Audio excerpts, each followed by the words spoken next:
એના વિશે આપણે ચર્ચા કરીશું.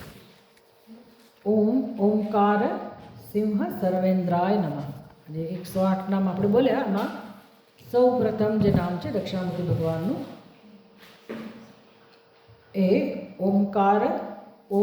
ઓમકાર સિંહ સર્વેન્દ્રાય નમઃ આ નામ છે.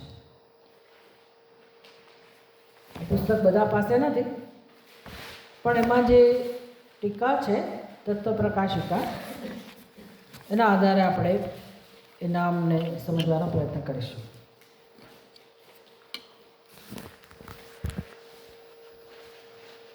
એ બધા પ્લાસ્ટિક વાપરવાનું બંધ કરો. તમારા દફતર લઈને આવો, ફેશનમાં ના આવો. કડકડ કડકડ કડકડ મેડિટેશન હોય ત્યાં અવાજ કરે બધી જગ્યાએ. એટલે કાં તો સારી ક્વોલિટીનું લાવો. વિચિત્ર બધા 30 ક્વોલિટીના ચોપડીઓ છે, સરસ રીતે રાખો. ટીકાકાર ગુરુજીને નમસ્કાર કરે છે. શ્રી દયાનંદ રૂપેણ વિરાજન્તમ જનાર્દનમ શિરો ભુવિ સમાનીય નત્વા ધ્યાયન પદાંબુજમ તસ્યૈવ દક્ષિણામૂર્તિરિયં નામ્નાં ચ માલિકા જિજ્ઞાસુ સુખબોધાય ટીકયા સંપ્રકાશ્યતે. એટલે એ ટીકા અને સમજાવી રહ્યા છે. ટીકયા સંપ્રકાશ્યતે, તો જે વિદ્વાને આમાં એક તત્વવિદાનંદજી કરીને સ્વામીજી છે, એમણે આ ટીકાઓને સમજાવેલી છે. આ 108 નામને એનું વર્ણન કરેલું છે. એમના ગુરુજી એટલે સ્વામી દયાનંદ, જે આપણા પણ પરમ ગુરુ છે સ્વામી દયાનંદજી મહારાજ. તો એમને પહેલાં નમસ્કાર કરે છે. શિરો ભુવિ સમાનીય નત્વા ધ્યાયન પદાંબુજમ. તે ગુરુજીના ચરણોનું ધ્યાન કરીને નમસ્કાર કરીને દક્ષિણામૂર્તિ નામના યમ માલિકા એટલે અષ્ટોત્તર નામ, 108 નામ એને માલિકા કહેવાય. આ જે દક્ષિણામૂર્તિ નામના માલિકા તસ્યાએવ, આ જ માલિકા જેમાં દક્ષિણામૂર્તિ ભગવાનના 108 નામ છે. તામ જિજ્ઞાસુ સુખબોધાય, જિજ્ઞાસુ લોકોને જાણવાનું મન થાય. બોલી તો જઈએ આપણે 108 નામ, અને એમનો બીજો પણ આવો સેટ છે 108 નામનો, જે મંદિરમાં આપણા આશ્રમમાં સાંજે બોલાતો હોય, એક સવારે બોલાતો હોય, અને એને રિધમમાં એ લોકોએ સેટ કર્યું છે. આપણે સીધું બોલી શકીએ, પણ તો એક અંદરથી આપણને એક ઉલ્લાસ જન્મે, અને ચેન્ટિંગનો એક આનંદ છે, અને યાદ પણ રહી જાય જેને યાદ કરવામાં રસ હોય. એટલે એ પ્રકારે જે 108 નામ છે, તો એ 108 નામનો અર્થ આપણે સારી રીતે સમજી શકીએ એટલા માટે, સુખબોધાય સરળતાથી સમજી શકીએ એટલા માટે ટીકયા સંપ્રકાશ્યતે, તો એનો પ્રારંભ થાય છે. પહેલું નામ છે ઓમકાર સિંહ સર્વેન્દ્રાય નમઃ. એ આખો જે સમાસ છે, હવે બધા જ નામમાં 2 વસ્તુ કોમન છે, સામાન્ય છે. 108 નામમાં 2 પદ સામાન્ય છે. કયા 2 પદ સામાન્ય છે? એક ઓમકાર અને બીજું નમઃ. એટલે ઓમકારનો જે અર્થ છે અને નમઃનો અર્થ આપણે એક જ વાર કરવાનો રહ્યો. ઓમકારનો અર્થ શું થાય? ઓમકારની સમજ પ્રાપ્ત કરવી હોય તો ઓમકાર, અને નમઃનો અર્થ શું થાય? એ બંને આપણે એક જ વાર સમજવાનું રહ્યું. એ જ અર્થ પછી 108 નામમાં આવી જતો હોય, અથવા તો ક્યાંય પણ કોઈ પણ તમે જપ કરતા હો, મંત્ર કરતા હો, તો એ નમઃ શબ્દનો અર્થ ત્યાં પણ એ જ થાય અને દરેક મંત્રની પહેલાં ઓમકાર આવતો હોય એટલે એ અર્થ પણ ત્યાં લાગુ પડે. એટલે આપણે જે વચ્ચેના નામ છે એને સમજવાનું રહું. એ 108 નામ જે છે એ જુદા જુદા હોય એટલે એનો આપણે અર્થ કરીશું. આ ટીકાકાર શરૂઆત કરે છે ઓમકારથી. ઓમકાર સિંહ સર્વેન્દ્રાયનો 2 ઓમકાર આવ્યા આ નામની અંદર. બીજું નામ છે એમાં પણ 2 ઓમકાર છે, બધામાં નથી પણ કેટલાક નામની અંદર 2 વખત ઓમકાર આવે છે. એટલે એ શબ્દ સમજાવે છે. પહેલો ઓમકાર નથી સમજાવતા, એ આપણે સમજીશું. એ જ સમજાવશે, ટીકાકાર જ સમજાવશે, પણ એને પછી ધ્યાનમાં લેશે. પહેલાં એ નામનો જ અર્થ આપે છે. એટલે આખું નામ કેવું છે ભગવાનનું? જેમ કે શિવાય નમઃ, રામાય નમઃ એવું આપણે બોલતા હોઈએ તો ભગવાનનું નામ કયું છે? એમાં રામાય ભગવાનનું નામ નથી, શિવાય ભગવાનનું નામ નથી. ભગવાનનું નામ શું છે? શિવ છે અથવા રામ છે. એ નામ થયું રામ, એ મૂળ શબ્દ થયો. ગણેશ મૂળ શબ્દ થયો, પછી ગણેશાય નમઃ, રામાય નમઃ, શિવાય નમઃ, આ પ્રકારે રૂપ બને. એટલે એ સંસ્કૃત ભાષાનો નિયમ છે, વ્યાકરણનો નિયમ છે કે નમઃ જ્યાં તમારે લગાડવું હોય તો જેને સાથે નમઃ લગાડવું હોય એની ચોથી વિભક્તિ આવે. એટલે હવે તમને રૂપ જ ખબર ના હોય તો ચિંતા જ નથી, પણ જેને ચોથી વિભક્તિ, ત્રીજી વિભક્તિ એવી સમજ હોય કે ભાઈ કેવી રીતે રામના રૂપ બનતા હોય, સ્કૂલમાં શીખવાડ્યું હોય. રામઃ રામો રામા, રામમ રામો રામાન. જો શીખ્યા હો તો ગોખીમાં પાકું કરાવી દીધું હોય, પરીક્ષામાં કમ્પલસરી આવતું હોય તો પછી પાકું કરાવી દેવું. અર્થ કશી ખબર ના હોય, આવડતું ના ગમતું ના હોય, પણ હવે મોઢે કરો એટલે કરી નાખ્યું. રામ રામો રામા, રામમ રામો રામાન, રામેણ રામાભ્યામ રામૈહિ. તો રામ રામો રામા એટલે શું? તો કે પહેલી વિભક્તિ. રામ રામો રામા એટલે પહેલી વિભક્તિ. એટલે પહેલી વિભક્તિ કોનું સૂચન કરે છે? વ્યાકરણ એટલે આપણું જીવન, આપણો વ્યવહાર, આપણી ભાષા, જેમાં આપણે કમ્યુનિકેટ કરતા હોઈએ. એક વ્યક્તિ બીજી વ્યક્તિ સાથે વાણી દ્વારા, શબ્દો દ્વારા, ભાષા દ્વારા આપણે વ્યવહાર કરતા હોઈએ. એકબીજાની સાથે કોઈ પણ વ્યવહાર કરવો તો ભાષા માધ્યમ છે. તમે સાઉથ ઇન્ડિયામાં જાઓ, તમિલમાં, તો એ ગમે તેટલું પૂછે તો તમે જવાબ ના આપી શકો, ને તમે એને ગમે તેટલું પૂછો એ જવાબ ના આપી શકે. પહેલી વાર મારે જ્યારે આનેકટ્ટી જવાનું થયું, આનેકટ્ટી એટલે ગુરુકુળ સ્વામી દયાનંદજી, પહેલી વાર, કેટલા વર્ષની વાત, કેટલે 90ની વાત હશે. એટલે હવે કરવું શું? અહીંથી તો ટ્રેનમાં જવાનું એ શીખવાડ્યું. તમે કેટલા કલાકે કંઈક ટ્રેન પહોંચતી હશે ત્યાં, 48 કલાક કરતાંય વધારે એવા સમય ટ્રેન પહોંચે, રાત્રે 12 વાગે પહોંચે, 1 વાગે પહોંચે, કંઈ કહેવાય નહીં, 2 વાગે પહોંચે, તો તમને બધું સમજાવી રાખે કે તમારે રેલવે સ્ટેશનની બહાર નહીં નીકળવાનું.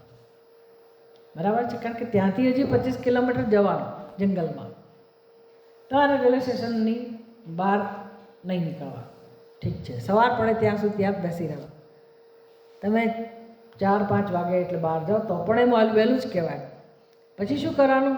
બસ અડ્ડા ઉપર જવાનું. બસ સ્ટેશન, આપણે જેને બસ સ્ટેન્ડ કહીએ ને, પણ આપણું સિટી બસ સ્ટેન્ડ નહીં, આપણે જેને એસટી કહીએ, ત્યાં કયું નામ હશે ખબર નથી, પણ એસટી એ ગાંધીપુરમ એનું નામ. અમને કહી રાખ્યું હોય આટલું દૂર છે ગાંધીપુરમ, કારણ કે કોઈ જ ભાષા આપણને ત્યાંની ખબર ના હોય, પણ આવું બધું ગાઈડ કરી રાખ્યું હોય કે તમારે ગાંધીપુરમ એટલું જ કહેશો એટલે તમને ઓટોવાળો લઈ જશે. નજીકમાં જ છે. સારું, ત્યાં ગયા પછી કયા નંબરના સ્ટેન્ડ ઉપર ઊભા બધું લખ્યું હોય તમિલમાં, તમે વાંચીએ ના શકો, તમે બોલીએ ના, પૂછો શું. એટલે આ મહારાજ, અમારા ગુરુજી જે છે સ્વામી દયાનંદજી મહારાજ, અમારા એટલે આપણા બધાના ગુરુજી, એમનો આટલા વર્ષોની તપસ્યા અને એમનો જે પ્રભાવ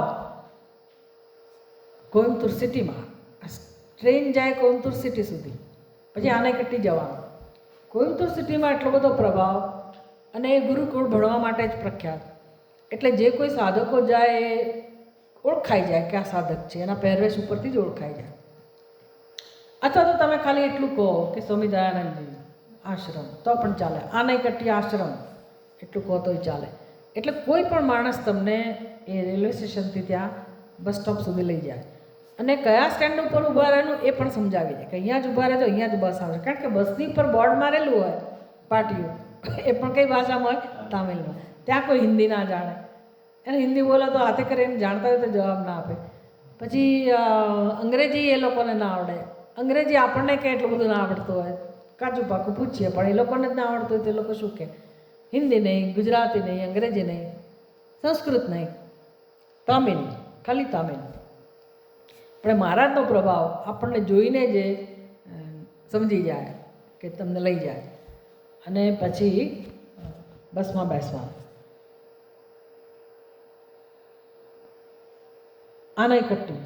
આનાઈકટ્ટી એટલે શું એ ખબર ના હોય, બોલતા જ મનમાં અનાઈકટ્ટી. આપણા ગુજરાતીઓ અનાઈકટ્ટી કહે, ત્યાં એ લોકો શીખવાડે અનાઈકટ્ટીની આનાઈકટ્ટી.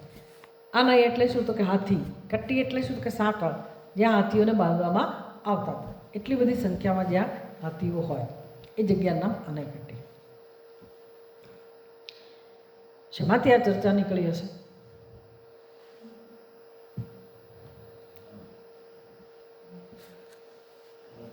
શેમાંથી નીકળી?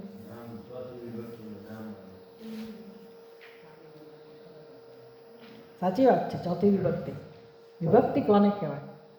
એટલે રામઃ રામો રામા, પહેલી વિભક્તિ. ભાષા છે. ભાષાને સમજવું હોય તો એટલે આ યાદ આવ્યું કે ભાઈ તમે ત્યાં તમિલ ભાષા જ્યાં બોલાતી હોય ત્યાં જઈને ઊભા રહો, એક પણ વ્યવહાર કરવાનો મુશ્કેલ. હા, ખાવું પીવું હોય તમે આમ કરી શકો કે ભાઈ કોઈ ખાવાનું પીવાનું આપો કે પાણી ક્યાં છે તો કહી શકો. બધી મુશ્કેલી.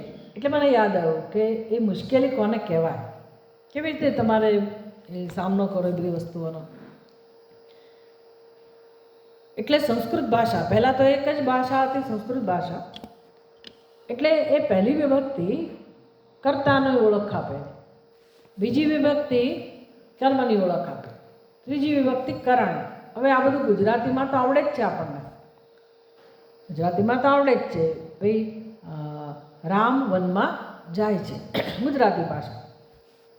તો કર્તા કોણ થયું? કર્તા કોણ થયું? રામ. કેવી રીતે ખબર પડે કર્તા? બહુ સરસ નિયમો શીખવાડેલા છે કે ભાઈ પહેલાં ક્રિયાપદ શોધી કાઢો. જાય છે ક્રિયાપદ, એટલી તો આવડવું જોઈએ, નહીં તો મુશ્કેલી. જાય છે પછી એને પૂછો પ્રશ્ન, ક્રિયાપદને પ્રશ્ન પૂછો, કોણ જાય છે? તો જે જવાબ આવે એને શું કહેવાય? કર્તા. પછી શું પૂછો અથવા ક્યાં, જેવું ક્રિયાપદ. ખાય છે તો તમે એમ ના પૂછો કે ક્યાં ખાય છે, તો શું આવે? શું ખાય છે. તો એનો જવાબ જે આવે કર્મ કહેવાય. જાય છે તો કયો પ્રશ્ન જન્મે? ક્યાં જાય છે? તો એ જે જવાબ આવે એને પણ કર્મ કહેવાય. કેવી રીતે જાય છે, કેવી રીતે ખાય છે? તો હાથેથી ખાઓ છો, ચમચીથી ખાઓ છો, તો જેની મદદથી આપણે ખાતા હોઈએ એને શું કહેવાય? કરણ. સાધન, એનું નામ છે કરણ. ત્રીજી વિભક્તિ.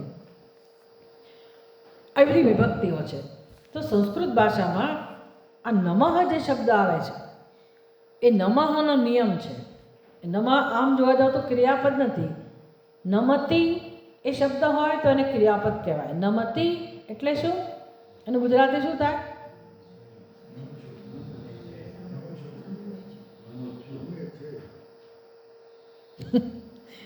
સ્વાભાવિક છે, તમે કોઈ દિવસ જિંદગીમાં સંસ્કૃતનો પરિચય જ ના આવે તો શું ખબર હોય?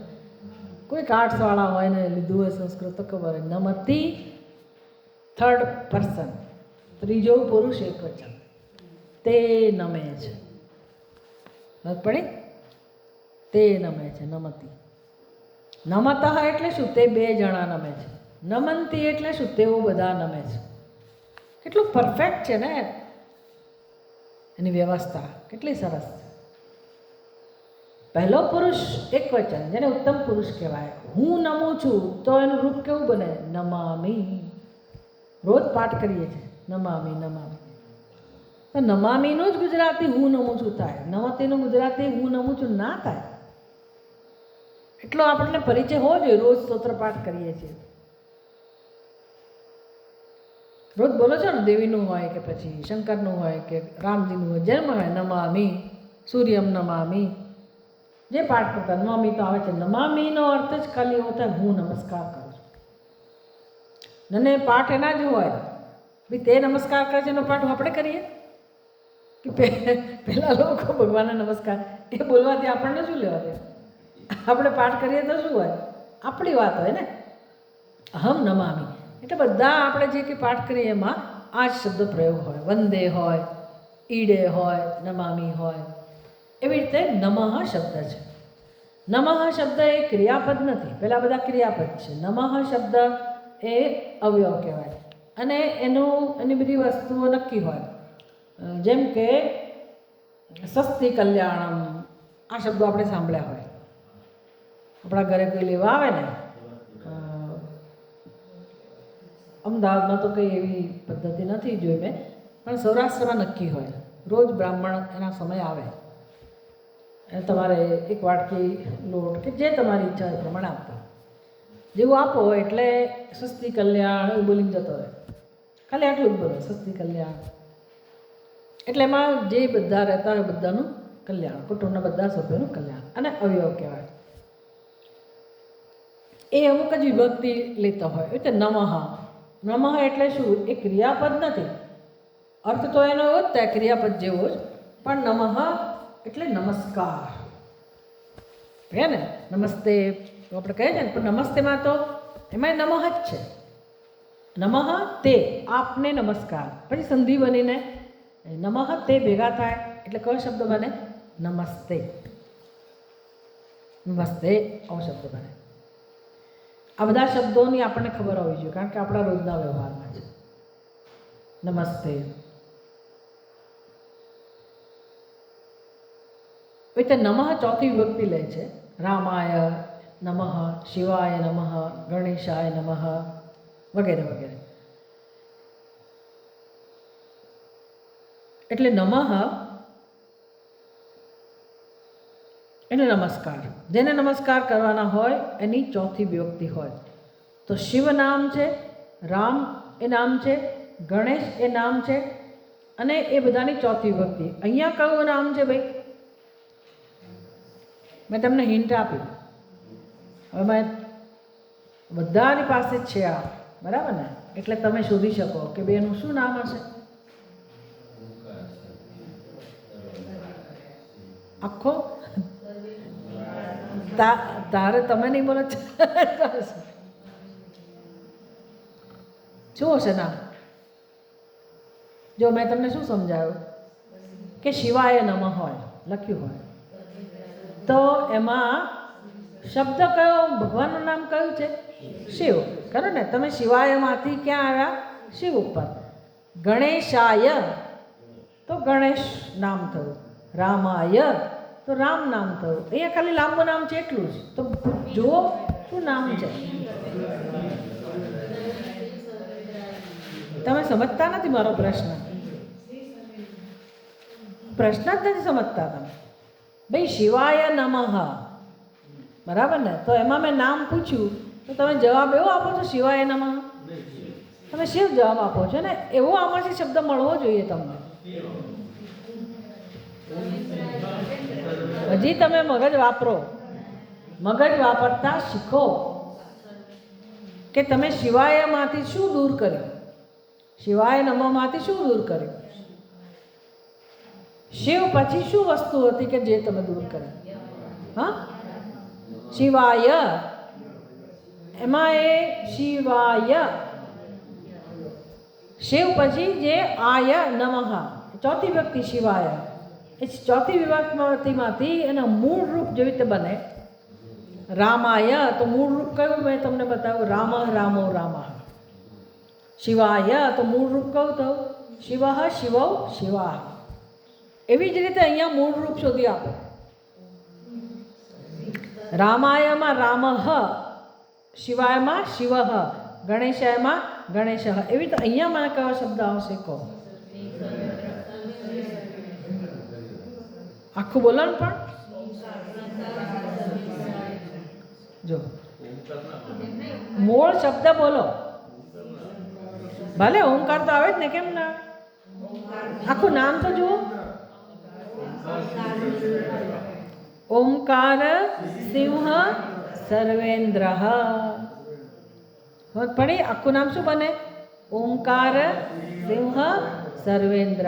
જેની પાસેથી મને વધારે અપેક્ષા છે એ લોકો બોલતા જ નથી, એટલે એ લોકો ઊંઘી ગયા છે કે શું? મગજ નહીં ચલાવતા કે શું? તમારી વિદ્વત્તા અહીંયા તમારે પ્રગટ કરવાની જ્યારે ખરેખર તક આપું છું બધાને, તો તમે તમારી શક્તિ બતાવતા નથી. અને જે ક્ષેત્રમાં નથી બતાવવાનું તો ત્યાં એ કરવા જાય. ઓમકાર સિંહ સર્વેન્દ્ર. ભલે મોટું નામ છે, કદાચ આગળના શબ્દો તમે ના બોલો, મને ખાલી સર્વેન્દ્ર કહો ને તોય મને આનંદ થાય. ભાઈ ચલો તમે કંઈક ના કે તમે બોલ્યા, બધાને મારે કહેવાનું કે નહીં? જે નથી બોલ્યા એને કહેવાનું કે નહીં? અને તે કેટલું બધું એ કર્યા પછી પણ તમે એક ગ્રહણ કરો કે ભાઈ આ શું વસ્તુ આપણે શોધવાની છે. કારણ કે ભગવાનના નામ સમજવા છે. તો હજી નામ જ નથી ખબર તો અર્થ તો કઈ રીતે ખબર પડશે?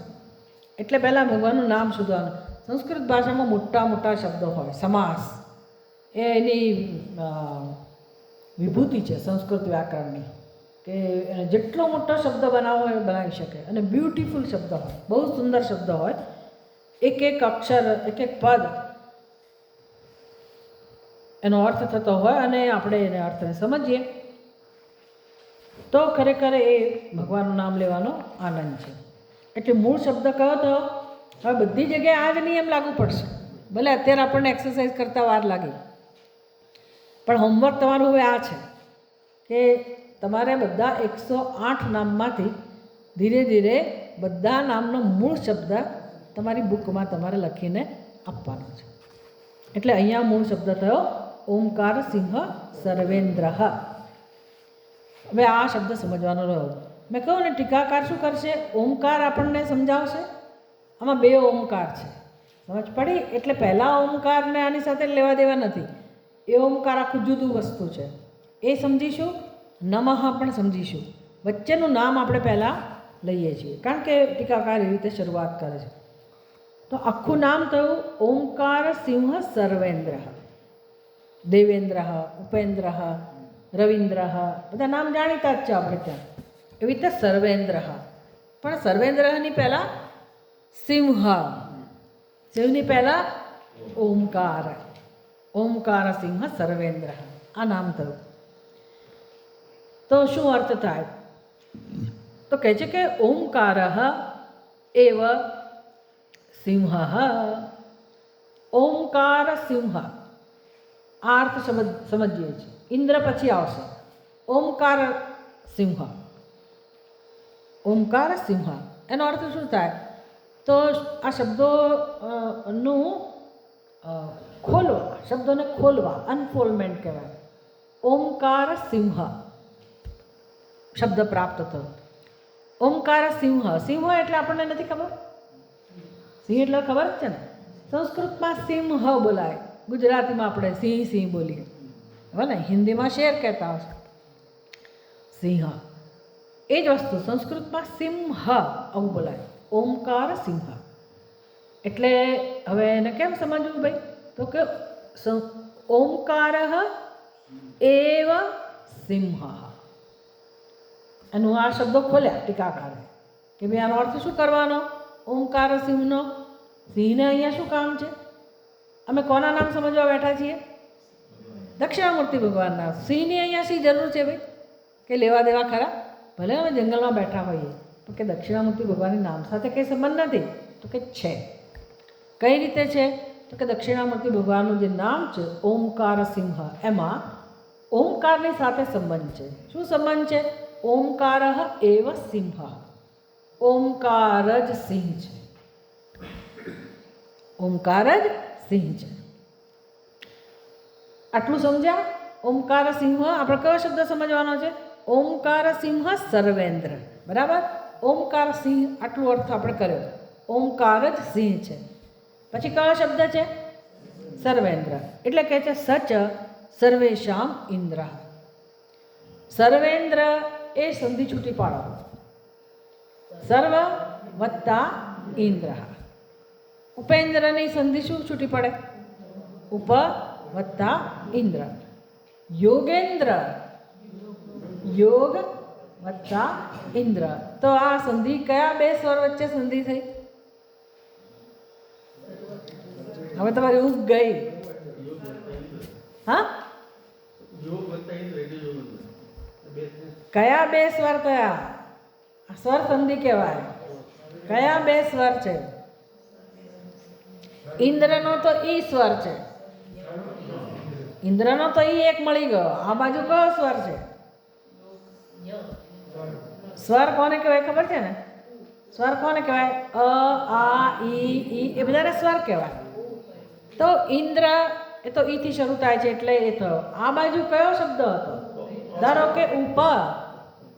ઉપ કઈ સ્વર નથી, પ વ્યંજન છે. પણ વ્યંજન છૂટો પાડી દો તો શું બચે? પ ઉપ એમાંથી પ લઈ લો તો શું બચે? અ. યોગ એમાંથી ગ લઈ લો તો શું બચે? અ. એટલે અ અને ઈ આ બે સ્વરો પાસે પાસે આવ્યા. અ વત્તા ઈ. અ વત્તા ઈ ભેગા કરો એટલે શું થાય? એ. અ ને ઈ ભેગા કરો તો શું થાય? એ. એ પછી ગમે ત્યાં લઈ જાઓ એનો ઉત્તર એ જ આવે. અ વત્તા ઈ બરાબર એ જ થાય. આપણા નામ જ એવા બનેલા છે. રમેશ. સંધિ છૂટી પાડો. રમેશ.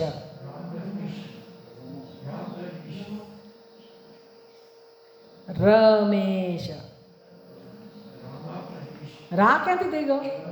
રમેશ. હવે સંધિ તમે શીખ્યા જ ના હોય એટલે શું કરું? શીખ્યા હશો પણ બધું હવે તો ગયું હોય ને. અ વત્તા ઈ બરાબર પણ એ. આ વત્તા ઈ બરાબર પણ એ. એટલે અ ને આ. અ ની એક માત્રા ઉમેરો એટલે અ ને આ. બે સ્વર થયા. ઈમાં પણ બે હોય. અ, આ, ઈ, પછી શું આવે? ઈ. અ, આ, ઈ. રસ્વ ને દીર્ઘ. એટલે અ, આ બાજુ હોય અને આ બાજુ હોય અને ઈ ને ઈ આ બાજુ હોય. રસ્વ કે દીર્ઘ. અ કે આ, રસ્વ કે દીર્ઘ, આ બંને. એમાં અ વત્તા નાનો ઈ તમારી ભાષામાં રસ્વ ઈ કે અ વત્તા દીર્ઘ ઈ. જવાબ શું આવે? એ. પછી આની વાત કરો. આ વત્તા રસ્વ ઈ હોય કે દીર્ઘ ઈ હોય. જવાબ શું આવે? એ. આ બેઝિક. આ ગુજરાતીમાં આ જ કામ કરે છે. સંસ્કૃત ગુજરાતી કંઈ એટલા ભેદવાળા નથી. આ જ નિયમ છે સંસ્કૃત ભાષા. એટલે રમેશ જ્યારે કહીએ ત્યારે ઈશ તમને ખબર હોય શબ્દ. ઈશ. ઈશ એટલે ઈશ્વર. આ બાજુ કયો શબ્દ બચ્યો? અક્કલ દોડાવવાની છે. મેં તમને હિન્ટ આપી દીધી કે એ ઉત્તર કયા સંજોગોમાં આવે.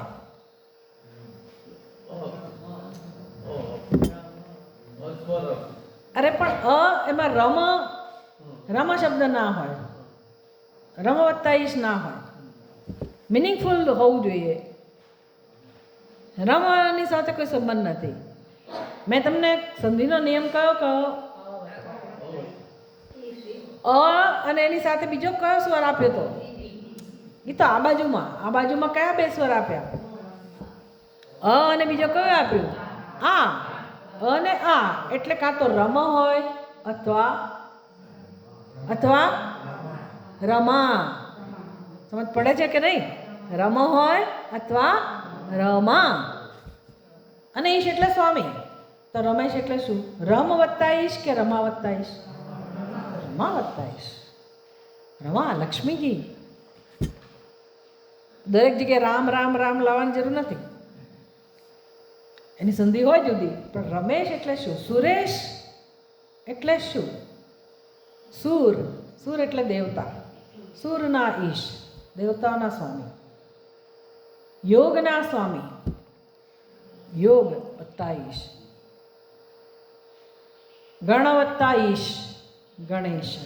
કેટલા સરસ નામ છે આપણી પાસે, પણ એને છૂટા પાડતા નથી આવડતું. તો રમા વત્તા ઈશ.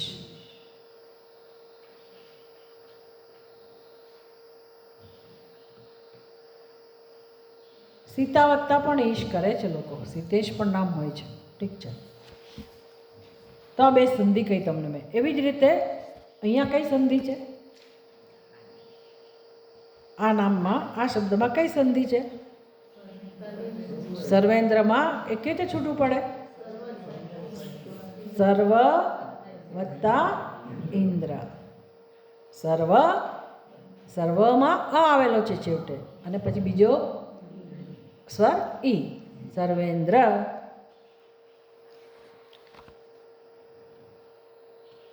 સર્વેન્દ્ર. સર્વનું ગુજરાતી બધાને ખબર છે. સર્વ એટલે સર્વ, સર્વ કોઈ, અને ઇન્દ્ર એટલે રાજા. ઇન્દ્ર એટલે સ્વામી કો, ઇન્દ્ર એટલે રાજા. તો સર્વેશામ ઇન્દ્ર. સર્વેશામ ઇન્દ્ર એટલે જે બધાનો રાજા છે. તમે ભગવદ્ ગીતામાં 14મા અધ્યાયમાં જ્યાં 3 ગુણોની વાત થાય છે, જ્ઞાન સાથે જોડનારો કયો ગુણ છે ખબર છે? આ હું ખસીને વાત કરું છું. હા, ના, જ્ઞાન સાથે જોડવા, સર્વજ્ઞ એ તો શબ્દ છે. આ મેં કહું ને, આ ટોપિક સાથે લેવા દેવા નથી, મારે કંઈક બીજું ધ્યાન દોરું છે તમારું. એટલે એ 3 ગુણોમાં કયા 3 ગુણો? તો એમાં 3 ગુણોની જે વાત છે 14મા અધ્યાયમાં, એ જ્ઞાન સાથે જોડનારો કયો ગુણ છે? સત્વાત સંજાયતે જ્ઞાનમ. તમને જો જ્ઞાન પ્રાપ્ત કરવું હોય તો કયો ગુણ જોઈએ? તો ઊંઘ એટલે કયો ગુણ? સમજ પડે છે ને? તો અત્યારે આપણે શું કરી રહ્યા છીએ? જ્ઞાન પ્રાપ્ત કરી રહ્યા છે. તો કયો ગુણ આપણી અંદર હોવો જોઈએ? ક્યાંથી લાવશું? ક્યાંથી લાવશું? આપણે જ એલર્ટ થવાનું છે કે વી આર લર્નિંગ સમથિંગ. એટલે અત્યારે તમે જોકા ખાતા હો તો ચાલે નહીં. કાલથી હું એને કહી આવીશ કે નાસ્તો ના આપે. ખાવાથી એ તમો પણ વધે ને. અને પછી આપણે તો ઇડલી એટલે આપણને ભાવતું ભોજન મળે એટલે પતી ગયું. પછી બ્રેડ હોય, ઇડલી હોય, ઘરમાં આવું કોઈ બનાવતું ના હોય. આપણા ગુજરાતી મમરા ને ખાખરા, બીજું કે આપણા નાસ્તામાં ભલી વાર ના હોય. પણ બહાર કેવા મળે છે ને આપણને બધું, એટલે આપણે પ્રેમથી ખાઈએ. પણ પછી અહીંયા મારે મુશ્કેલી થઈ જાય છે. એક વસ્તુ મારે તમને મગજમાં પહોંચાડવી હોય, તમે આમ જ કરતા હો તો મને એમ થાય કે શું કરું એમને. એટલે સત્વગુણ, સત્વગુણનું આવાહન કરો. અત્યારે ઊંઘને બહુ ઇન્વાઇટ ના કરો, એને સહકાર ના આપો. તમોગુણને સહકાર ના આપો. મગજ દોડાવો અને હું પૂછું એનો જવાબ આપો કે સર્વ ઇન્દ્રનો અર્થ શું થાય? સર્વેશામ ઇન્દ્ર. ઇન્દ્ર એટલે રાજા, સ્વામી, જે બધાનો રાજા છે. હવે પ્રશ્ન થાય, કોની વાત છે ભાઈ? સર્વેન્દ્ર એટલે કોણ? કોના માટે આ કહેવાય રહ્યું છે? તો કે કોનું નામ આપણે સમજી રહ્યા છીએ? દક્ષિણામૂર્તિ ભગવાન. પણ દક્ષિણામૂર્તિ ભગવાનના આ નામમાં પહેલા શબ્દો કયા આવ્યા? ઓમકાર સિંહ. પડે ને? ઓમકાર. એ જ ઓમકાર જે સિંહ સમાન છે, એ જ બધાનો રાજા છે. ઓમકાર એવ સિંહ. ઓમકાર જ સિંહ છે. અને સ ચ, ચ એટલે અને, સહ એટલે એ જ. ઓમકાર, ઓમકાર સિંહ, એની જ વાત કરીએ છીએ. એ શું છે? સર્વેશામ ઇન્દ્ર. એ બધાનો રાજા છે. એટલે ઓમકાર બધાનો રાજા છે. કોની જેમ? જેમ કે સિંહ બધા પ્રાણીઓમાં મુખ્ય છે.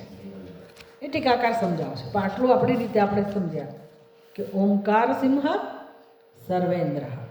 મૂળ શબ્દ ઓમકાર પોતે જ સિંહ સમાન છે, અને એ સાથે સાથે બધાનો રાજા પણ છે. હવે નમઃ શબ્દ, તસ્મૈ નમઃ, એમને નમસ્કાર. આવા દક્ષિણામૂર્તિ ભગવાનને નમસ્કાર. જે ઓમકાર પણ છે, સિંહ સમાન છે, અને સાથે સાથે બધાનો રાજા પણ છે. હવે બહુ સરસ રીતે ટીકાકાર સમજાવે છે अस्माकं पुरतः विराजतः नामरूपव्याकरणस्य जगत् इति व्यवहारः. કેવી સુંદર રીતે રજૂઆત છે. કારણ કે ભગવાનનું નામ છે દક્ષિણામૂર્તિ ભગવાનનું, એને આ જગતને કોઈ સંબંધ છે કે નહીં, અથવા તો જગતને ભગવાન સાથે કોઈ સંબંધ છે કે નહીં. તો કહે છે અસ્માકમ પુરતઃ વિરાજતઃ. અસ્માકમ એટલે આપણા બધાની સમક્ષ, આપણા બધા, પુરતઃ એટલે સમક્ષ, આપણી સમક્ષ, સૌ કોઈની સમક્ષ. વિરાજતઃ, વિરાજતઃ એટલે જે અત્યારે પ્રત્યક્ષ છે, જે પણ છે, XYZ જે પણ છે. વિરાજતઃ નામરૂપ વ્યાકરણસ્ય જગત ઇતિ વ્યવહારઃ.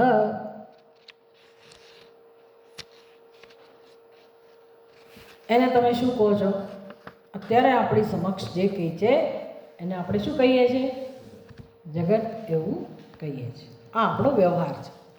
અમારી આજુબાજુ જે કંઈ છે એ શું છે? જગત. ઈશાવાસ્યમ ઇદમ સર્વમ યત્કિંચ જગત્યામ જગત. જગતની વ્યાખ્યા કરે એ શરૂઆત જુદી છે. અહીંયા મારી સમક્ષ જે કંઈ છે, આપણી સમક્ષ જે કંઈ છે એને આપણે જગત કહીએ છીએ. બરાબર?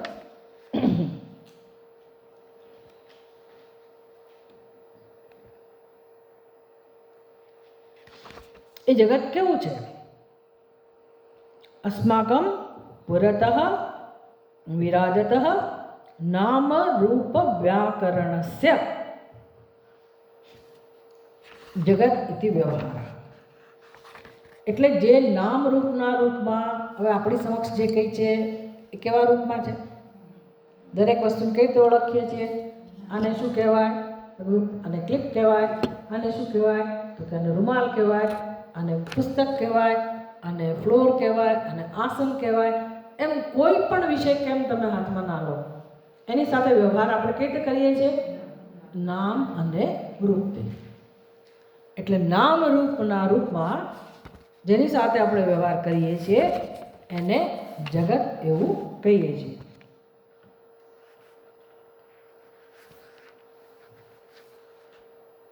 અસ્મિશ્ચ જગતિ સર્વાણી રૂપાણી તૈઃ તૈઃ નામભિઃ નિર્દર્શ્યન્તે ખલુ. સારું, આ જગત સાથે જ્યારે આપણે વ્યવહાર કરીએ છીએ તો એ વ્યવહાર કરવામાં, વ્યવહાર કઈ રીતે થાય છે? ક્યારે શક્ય બને છે વ્યવહાર? જ્યારે દરેક પદાર્થનું વિશેષ રૂપ પણ છે અને વિશેષ નામ પણ છે. ભાઈ ફલાણા બેન ક્યાં ગયા? તો એવું ના ચાલે. ફલાણા બેન એટલે શું આપણે કહીએ ને, પહેલો નહીં, નામ બોલો. એના વગર આપણે ઓળખી શકતા નથી. ફલાણા ભાઈ એટલે શું? ભાઈ અમને નામ કહો. નામ કીધું પણ ના હું જાણતી નથી કે જાણતો નથી. તો સારું, એ કેવા દેખાય છે? ઓળખ આપો એની. અને કંઈ રૂપ. એટલે જ્યારે પણ વ્યવહાર કરીએ છીએ તો વ્યવહાર કોની સાથે કરીએ છીએ આપણે? નામ અને રૂપ સાથે. બસ આ જગતમાં જે કંઈ છે એ કેવી રીતે ઓળખાય છે?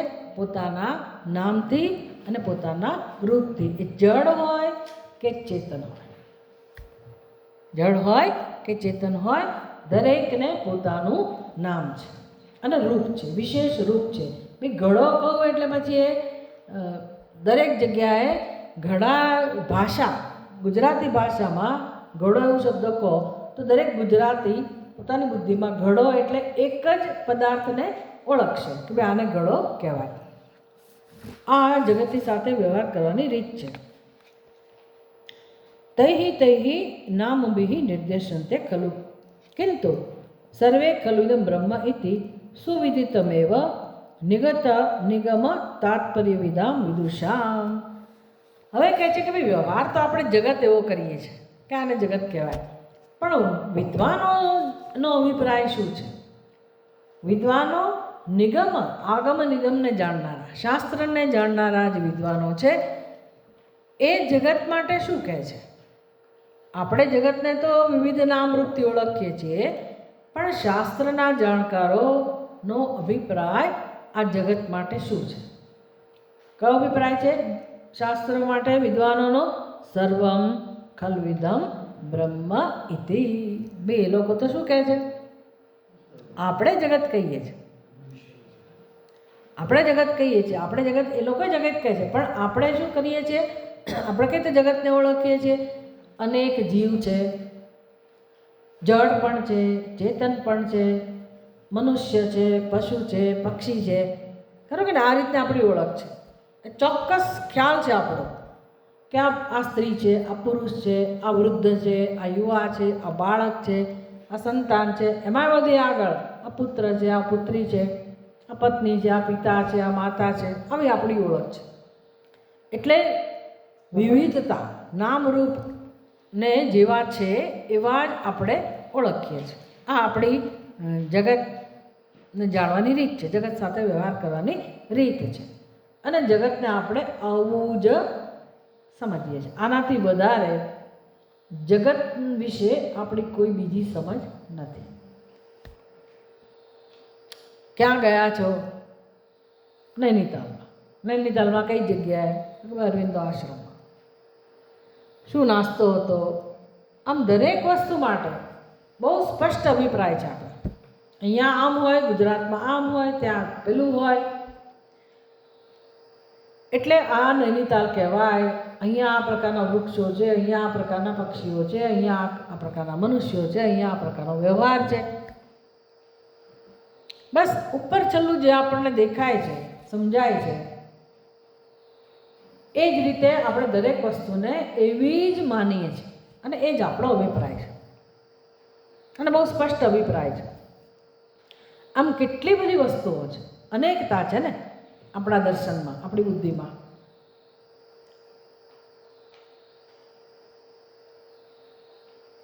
જેને ના સમજાતું હોય જરા મને, તમને સમજાય, બીજાને ના સમજાતું જરા મને કહેજો.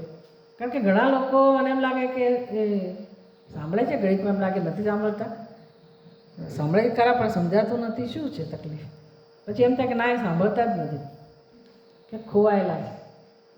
એટલે મને એમ થાય કદાચ અઘરું લાગતું હશે એમને. હું તો બોલું છું તો ગુજરાતીમાં, મારું માનું છું ત્યાં સુધી તો હું ભલે ટીકા સંસ્કૃતમાં એકાદ વાંચતી હોય, પણ સમજાવું છું તો ગુજરાતી ભાષામાં. એવા કોઈ નોન ગુજરાતી છે નહીં કે જેને ના સમજાતી હોય ગુજરાતી ભાષા. એટલે થોડાક તમે મને રિસ્પોન્સ આપો કે તમને સમજાય છે કે નથી સમજાતું, ગમે છે કે નથી ગમતું, શું તકલીફ છે એ જરા જણાવતા રહેજો. બોલ્યા વગર મને આમ તો સમજાઈ જશે, પણ પહેલાં સાંભળો. સાંભળશો પછી નક્કી થશે કે સમજાય છે કે નથી સમજાતું. સાંભળો જ નહીં તો કશું કામનું નથી.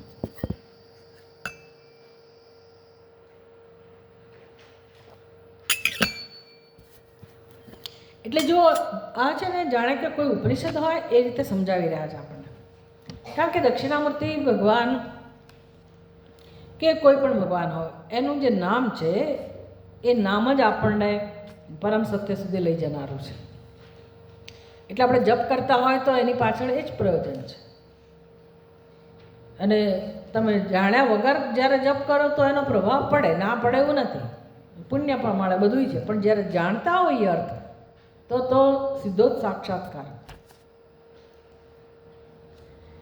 અને આપણને વેદાંતની ખબર છે એટલે મેં આ પસંદ કર્યું, કારણ કે એના બેકગ્રાઉન્ડ ઉપર જ આ બધા નામને સમજાવી રહ્યા છે. એટલે જેને વેદાંતનો પરિચય ના હોય એને કદાચ એમ લાગે કે આ શું વાત કરી રહ્યા છે, સમજી શકાય. એટલે આપણી સમજ જગત માટેની આવી છે. આવી એટલે કેવી? કે દરેકનું નામ અને રૂપ જે દેખાય છે આપણી સમક્ષ, જે પદાર્થ જેવો છે અને વ્યવહારમાં એનું જે નામ છે એને આપણે એ જ રીતે ઓળખીએ છીએ. તો અનેક નામ થયા, અનેક રૂપ થયા, વિવિધતાવાળું જગત થયું ને. એટલે આપણે બધી વસ્તુને જેવી છે એવી જ સમજીએ છીએ. એનો શું થયો? ભાઈ જડ કરતાં ચેતન જુદું છે. ચેતનમાં એક જીવ બીજા જીવ કરતાં જુદો છે. આટલા બધા વૃક્ષો છે પણ એક વૃક્ષ બીજા વૃક્ષ કરતાં જુદું છે. આમ બધું આપણે વિવિધ રૂપે જ જાણીએ છીએ. દરેક નામ રૂપ એને જેવા છે એવા જ આપણે માનીએ છીએ, એ જ રીતે ઓળખીએ છીએ. એટલે એને દરેકનું સ્વતંત્ર અસ્તિત્વ છે એવી આપણી સમજ છે. આ શાસ્ત્રને શું કહેવું છે? શાસ્ત્ર તો જુદી ભાષામાં વાત કરે છે. તો કહે છે કે શાસ્ત્રના જાણકાર લોકો કિંતુ સર્વ ખલુ ઇદમ બ્રહ્મ ઇતિ સુવિદિતમેવ નિગમ તાત્પર્ય વિદામ વિદુષામ. વિદુષામ એટલે વિદ્વાનો. એમનો શું અભિપ્રાય છે? નિગમ તાત્પર્ય વિદામ, શાસ્ત્રનું તાત્પર્ય જે જાણે છે, સુવિદિતમ એવા સારી રીતે જાણે છે એવા વિદ્વાનોનું શું કહેવું છે? એ તો કહે છે કે ભલે ને તમે આને જળ કોણ, ચેતન કોણ, પશુ કોણ, પક્ષી કહો, સવાર કોણ, બપોર કોણ, સાંજ કહો, તમે જે રીતે તમારી બુદ્ધિમાં તમને યોગ્ય લાગે કહેતા હો, પણ અમે તો શું કહીએ છીએ? સર્વમ ખલ્વિદમ બ્રહ્મ. ઘોષણા થઈ. તમારે જે રીતે ઓળખવું હોય તો ઓળખો.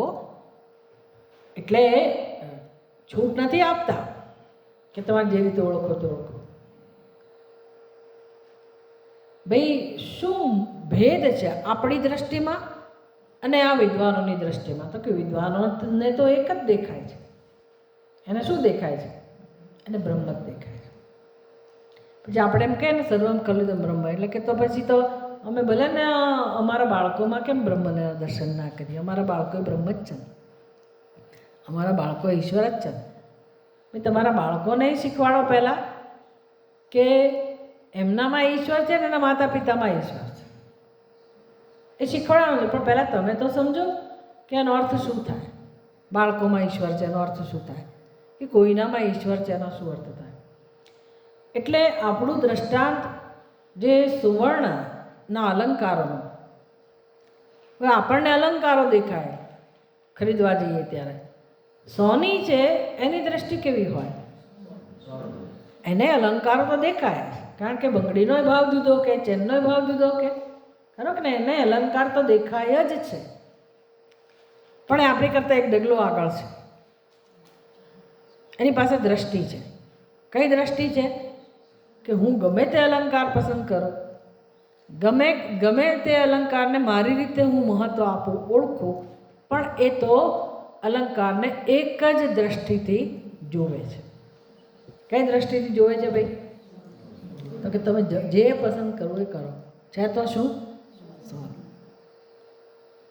એટલે ખરીદતી વખતે આપણો ગેરલાભ ઉઠાવે, કારણ કે આપણને ઘાટ ગમતા હોય તો એના પૈસા લે. તો વેચવા જાઓ તો કહે છે મને કંઈ ઘાટનું મહત્ત્વ નથી, એ તમારી પાસે રાખો, હું તો શેના પૈસા આપીશ? પડી દ્રષ્ટિભેદ. એમ શાસ્ત્રના જાણકાર લોકો છે એને તો આ જગતમાં વિવિધતા નથી દેખાતી એવું નહીં, પણ વિવિધતાની અંદર પેટાળમાં જે ઐક્ય રહેલું છે એને એ લોકો સારી રીતે જાણે છે. એટલે એને તો ક્યાંય ભેદ હોવા છતાંય ભેદ દેખાતો નથી. એટલે ભેદવાળું પણ જગત છે અને અભેદવાળું પણ જગત છે. એવું થયું ને? એટલે આમાંથી એક સંપ્રદાય આખો તૈયાર થયેલો છે, વિશિષ્ટ સંપ્રદાય, ભેદાભેદ. વેદાંત એ નથી શીખવાડતો. વેદાંત શું શીખવાડે છે? તમને ભેદ જણાય છે, ઉપરથી જણાય છે. એમાં કંઈ ખોટું નથી, ભલે જણાય, પણ એને સાચું માની લેવું એ અજ્ઞાન છે. કેમ? તો કે અંદર કોઈ ભેદ છે જ નહીં. અંદર ખાને કોઈ પ્રકારનો ભેદ છે જ નહીં. બસ આ રહસ્ય જે જન્મમાં સમજાય એ જન્મમાં આપણે મુક્ત છીએ, દુઃખમાંથી મુક્ત છીએ. અત્યારે મુક્ત જ છીએ, સમજીએ એટલી જ વાર છે. સમજીએ એટલી જ વાર છે.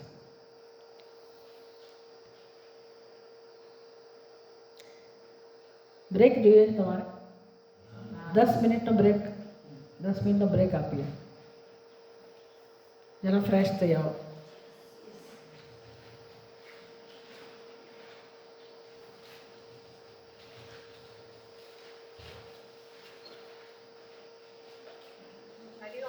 હરિઓમ. અમે ભૂલી જતા હતા લિંક આપવાનો. અમે મેસેજ મૂક્યો તો લિંક આપવાનું રહી જતું હતું. પછી આજે આ લોકોને કહું કે તમે મૂકો, કારણ કે મારા મોબાઈલમાં રેકોર્ડિંગ ચાલે છે. अस्माकं पुरतः विराजतः नामरूपव्याकरणस्य जगत् इति व्यवहारः. એટલે ટીકાકાર એ રીતે હવે સમજાવે છે કે આપણે જેને જગત કહીએ છીએ અને જગતમાં દરેક વસ્તુને આપણે એના પોતાના જે નામ છે અને રૂપ છે એનાથી ઓળખીએ છીએ. તો અનેક નામ થયા, અનેક રૂપ થયા, એ આપણી જગતની વ્યાખ્યા છે.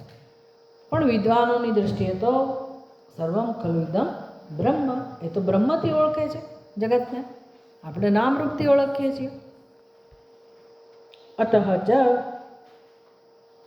નામાની સમાની સમસ્યૈવ બ્રહ્મણઃ દ્યોતકાની ભવંતી. તો એનો અર્થ તો શું થયો? જ્યારે વિદ્વાનો આવું કહેતા હોય કે સર્વમ ખલુ ઇદમ બ્રહ્મ, તો પછી આ જગતને શું સમજવું? બધું બ્રહ્મ હોય અને આપણને જગત વિવિધ રૂપે ભાસતું હોય, જણાતું હોય, દરેકનું સ્વતંત્ર નામ છે, દરેકનું સ્વતંત્ર રૂપ છે. તો એ જગત એવા નામરૂપવાળા જગતને કેમ સમજવું, શું સમજવું? તો બહુ સરસ દૃષ્ટાંત છે કે જેમ કે અનેક અલંકારો આપણી સમક્ષ પડ્યા હોય, નાના મોટા, નોઝ રિંગ હોય, નાકની વાળી હોય, કાનમાં પહેરવાની વસ્તુ હોય, બંગડી હોય, બુટ્ટી હોય, અનેક અનેક અલંકારો સોનાના પડ્યા હોય. હવે કોઈ વ્યક્તિ એવી હોય કે જેને ખબર જ નથી કે આ ઘરેણાં અલંકાર શેનું બનેલું છે. માની લો કે આપણને આમ ખબર છે સોનાના બનેલા છે, પણ છતાંય આપણી મહત્વ બુદ્ધિ ક્યાં છે? એના આકારમાં, ઘરેણાની ઉપર. એટલે આપણા માટે એ ઘરેણું મહત્વનું છે. અને આ બધું સમજી શકાય એવું છે કે ભાઈ આપણને આપણા ઘરેણામાં આસક્તિ હોય છે. અમુક પહેલાંના જમાનાનું કોઈને ગમતું હોય તો એ વ્યક્તિ કહે છે કે ભાઈ આ તો મારા વડસાસુએ આપેલું છે ને એ જમાનાનો ઘાટ છે બંગડીનો, એટલે મને તો આ જ જોઈતું હતું. એટલે તમને વહેંચણી થઈ હોય અને એ જ વજનનું બીજું કોઈ ઘરેણું મળ્યું હોય તોય આપણને દુઃખ થાય કે ભાઈ પહેલું મને ના મળ્યું, પેલું પેલીને આપ્યું કે પહેલાંને આપ્યું, મને જોઈતું હતું આ.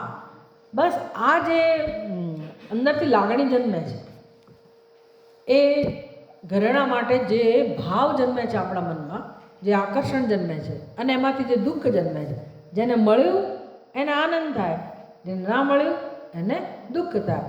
તો દુઃખ અને સુખની લાગણી જે જન્મી એ શેમાંથી જન્મી ભાઈ? શેમાંથી જન્મી?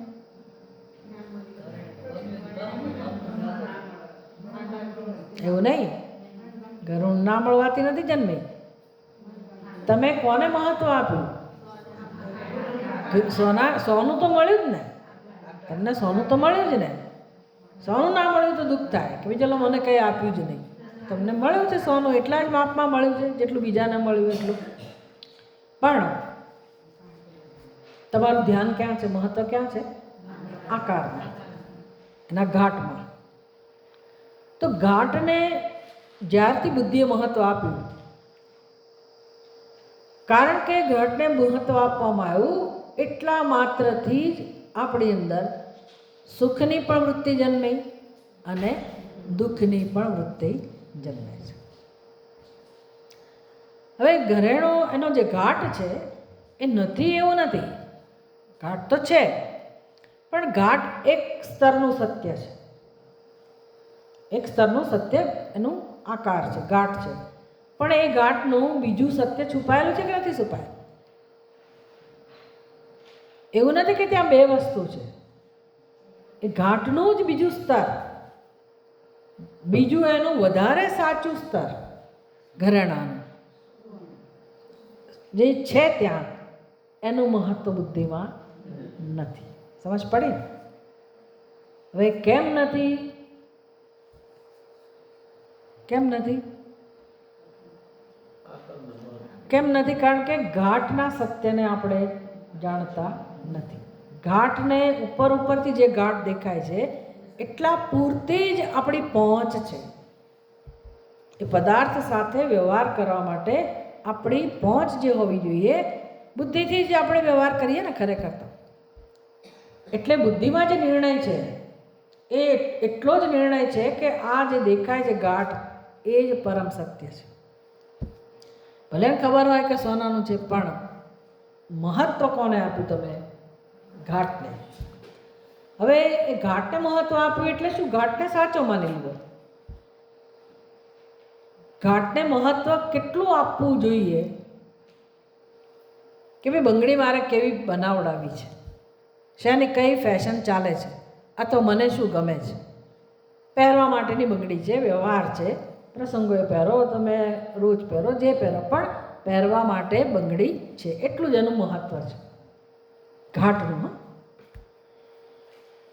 પછી એમાં જે સોનું છે એનું મહત્વ ઘણું બધું છે કે ગમે ત્યારે મને મુશ્કેલીમાં એ ઉપયોગી થાય. સોનું આખી દ્રષ્ટિ બદલાઈ ગઈ. સોનાનું મહત્વ અને ઘાટનું મહત્વ. આપણને જ્યારે દુઃખ જન્મે છે ત્યારે એ સોનાનું મહત્વ બુદ્ધિમાં છે, પણ છતાંય આપણે એને મહત્વ આપતા નથી. અને વધારે મહત્વ કોને આપીએ છીએ? ઘાટને. તો એ બુદ્ધિમાં, એ નિર્ણયમાં, એ દ્રષ્ટિમાં ફેરફાર થઈ શકે કે ના થઈ શકે? થઈ શકે. જો હું ફેરફાર કરું તો મને ફાયદો થાય કે ના થાય? શું ફાયદો થાય? હા, ના, ફાયદો શું થાય? મેં તમને હમણાં જ કહ્યું કે મને એ બંગડી ના મળી, વહેંચણી થઈ, એમાં મને બંગડી ના મળી એટલે મને દુઃખ જન્મ્યું. સમજ પડી ને? અને બીજાને મળી, મને તો ના મળી એનું દુઃખ, અને પેને કેમ આપી એનું વધારે દુઃખ. આ બંને વૃત્તિ ન જન્મે જો હું મારી બુદ્ધિમાં નિર્ણય બદલું. એટલે કે મહત્વ જેને આપવાનું હોય એને આપું, તો આ દુઃખની વૃત્તિ, રાગની વૃત્તિ, ઈર્ષાની વૃત્તિ એ જન્મે નહીં. એ ન જન્મે તો ચિત્તમાં શાંતિ હોય કે અશાંતિ હોય? અને શું ગમે છે આપણે? શાંતિ. આખો સંસાર, જીવ માત્રની જે સ્થિતિ છે એમાં બધું દુઃખ, બધું સુખ, બધું જ આવી ગયું. સમસ્ત સંસાર એ શું કામ અનુભવાય છે? શેમાંથી જન્મે છે? નામરૂપને જ મહત્વ આપવાથી. નામરૂપ મહત્વના નથી એવું નથી. નામરૂપને જેટલું મહત્વ આપવું જોઈએ એટલું જ અપાય. ખરું મહત્વ કોનું છે? ઘાટનું કે સુવર્ણનું? સુવર્ણ. હવે જ્યાં જ્યાં અલંકાર છે ત્યાં સુવર્ણ હોય કે ના હોય? સુવર્ણ તો હોય છે. એક વસ્તુ આ સમય, જ્યાં જ્યાં ઘાટ છે ત્યાં અલંકાર છે ત્યાં સુવર્ણનો બનેલો હોય તો એ દરેક અલંકાર જ્યાં છે ત્યાં સુવર્ણ હોવાનું જ. જો આખી વસ્તુ આપણે હવે વેદાંતની ભાષામાં સમજીએ કે ખરેખર જીવનમાં કામ શું કરવાનું છે, આપણે પહેલાં તો ઓળખવાનું છે આપણી ભૂલ ક્યાં થાય છે. બહુ આમ એકદમ સરળ છે જોવા જાવ તો. ખાલી જન્મોથી ભૂલ થાય છે ને એટલે આપણે એને સાચી માની લીધેલી છે અને આપણો સ્વભાવ બની ગયો છે.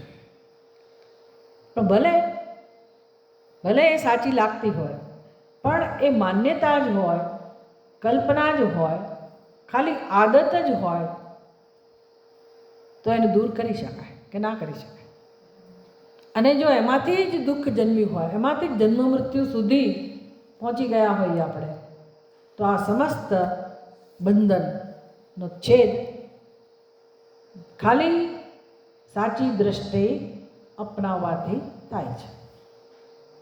દ્રષ્ટિ જ બદલવાની છે,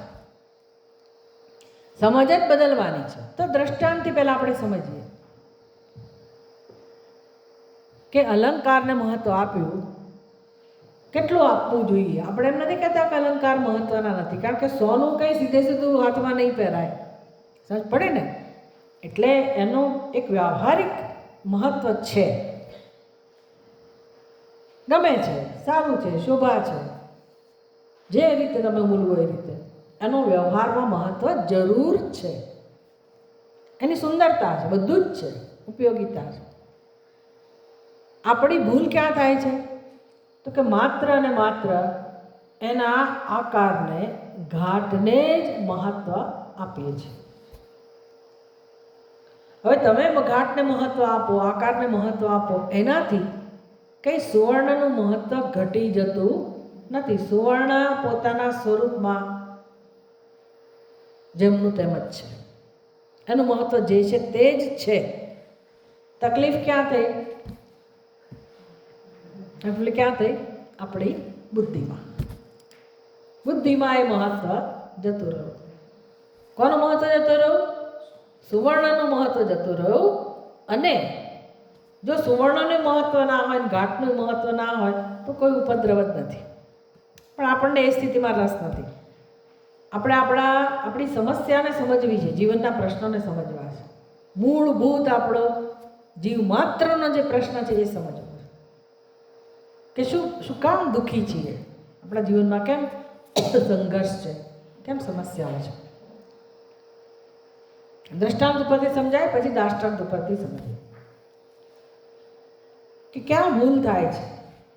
તો કે અલંકારોનું મહત્વ નથી એવું નથી. અલંકારનું મહત્વ છે, એને મહત્વ અપાવવું જોઈએ. પણ કેટલું અપાવવું જોઈએ? જેટલું અપાવવું જોઈએ એટલું જ. એટલે કે એની મહત્તા જેટલી છે એટલું જ મહત્વ અપાવવું જોઈએ.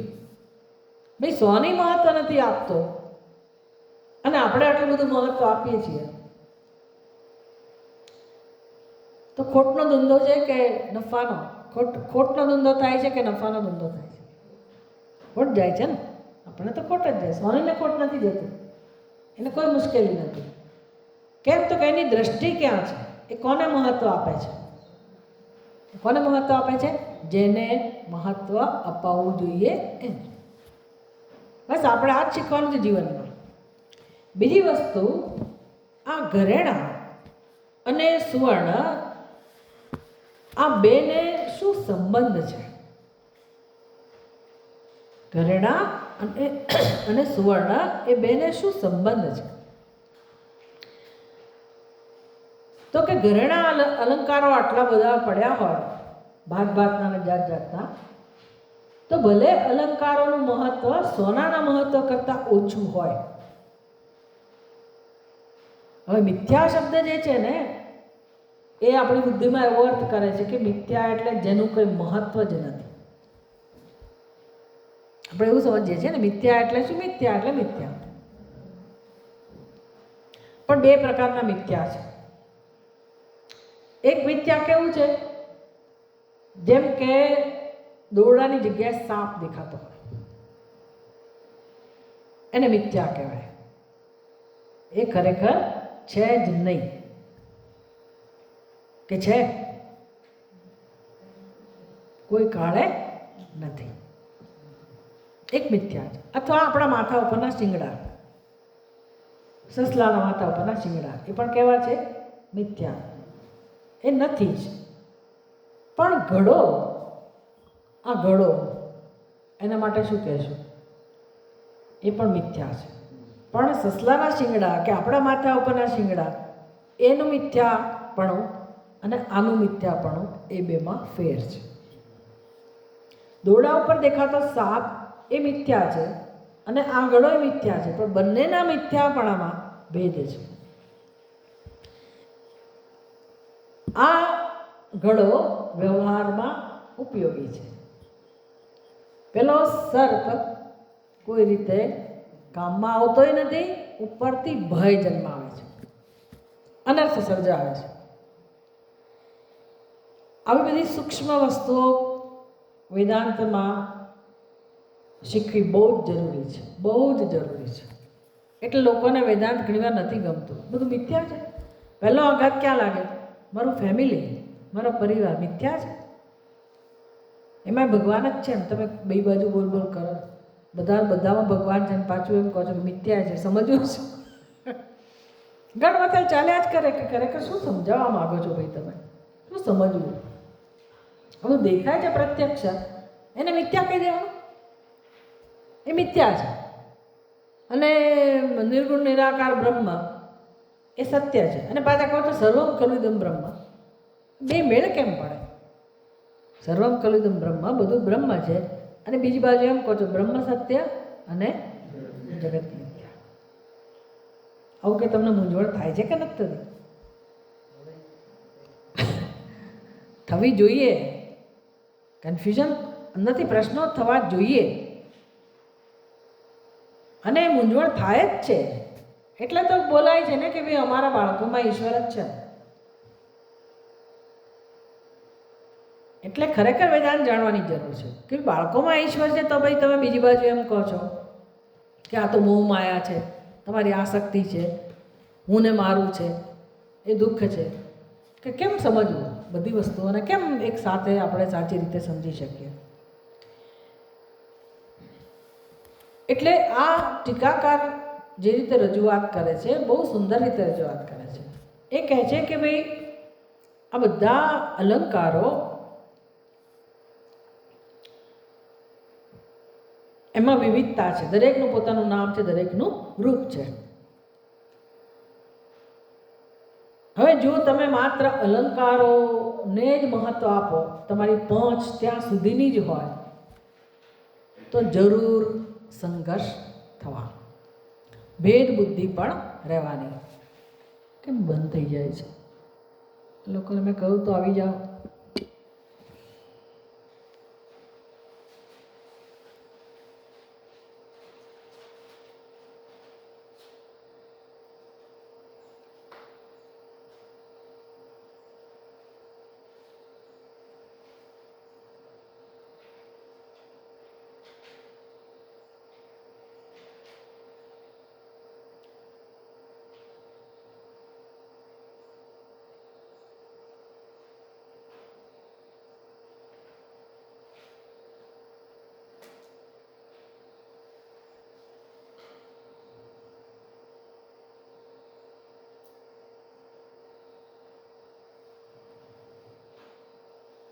તમે તમારી રીતે ચાલુ કરી જુઓ. મને એમાં ખબર નથી પડતી તમારા મોબાઈલમાં કઈ સિસ્ટમ છે.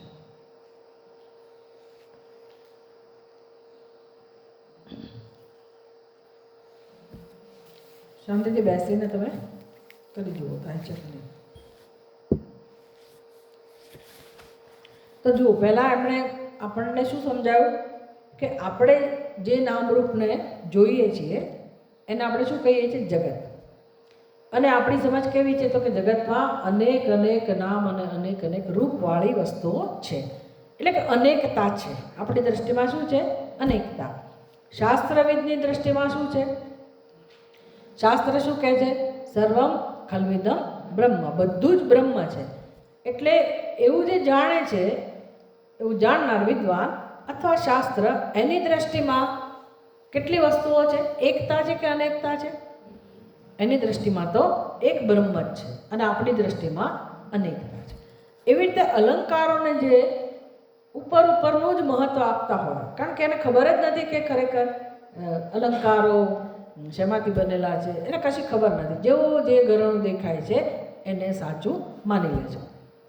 તો એની દ્રષ્ટિમાં અનેકતા છે. સ્વામીની દ્રષ્ટિમાં કેવું છે? અનેકતા છે. સ્વામીની દ્રષ્ટિમાં એકતા પણ છે અને અનેકતા પણ છે. સમજ પડી ને? એ અનેકતાને કેટલું મહત્વ આપે છે? વ્યવહાર પૂરતું. અને આપણે અનેકતાને કેટલું મહત્વ આપીએ છીએ? પારમાર્થિક સત્ય. આપણે એને સાચું માની લઈએ છીએ. બસ આ જે દ્રષ્ટિ છે એનું વર્ણન કર્યું કે ભાઈ આપણે આને જેને જગત કહીએ છીએ, જગતમાં અનેકતા છે એને એ રીતે જાણીએ છીએ અને જગતને આવું જ સમજીએ છીએ કે જગત આવું જ છે. સોનીની જેમ જે બ્રહ્મવિદ લોકો છે, શાસ્ત્રવિદ લોકો છે, એની દ્રષ્ટિમાં આવું જગત તો છે જ, નથી એવું નહીં. સાથે સાથે એ જગતમાં જે એક તત્વ બિરાજમાન છે એને પણ એ લોકો જાણે છે. જાણે છે એ લોકો જેવી રીતે સોની જાણે છે. તો કહે છે કે જો આવું જ હોય તો ખરેખર શું કહેવાય એને? અતઃ ચ નામાની સમાની સમસ્ય એવ બ્રહ્મણ દ્યોતકાની ભવંતી. તો હવે આનો અર્થ શું થયો? એટલે દર્શન કોને કહેવાય? સાચું જ્ઞાન કોને કહેવાય, સાચી દૃષ્ટિ કોને કહેવાય, એ સરસ રીતે સમજાવે છે કે ભાઈ અનેક અલંકારો હોય સોનામાંથી બનેલા, તો હવે તમે એને કેવી રીતે સમજશો? સોની કહે છે કે એક જ તત્વ છે અને આપણે કહીએ છીએ કે ના ભાઈ અનેક વસ્તુ છે. બે દ્રષ્ટિ થઈ ને, પણ એ બંનેમાં તમારે કેવી રીતે તમારી બુદ્ધિને તૈયાર કરવાની છે, અથવા તો તમે સત્યને ઓળખવા માગતા હો, તત્વને ઓળખવા માગતા હો, તો કઈ રીતે તમે ચિંતન કરી શકો? તો કે આ અલંકારો અને સુવર્ણને શું સંબંધ છે? એક કહે છે કે એક જ તત્વ છે અને બીજા કહે છે કે અનેકતા છે. તો એકતા અને અનેકતા વચ્ચે શું સંબંધ છે? સર્વમ ખલુ ઇદમ બ્રહ્મ, એ કહેનારા તો એવું કહે છે કે જે છે બ્રહ્મ જ છે.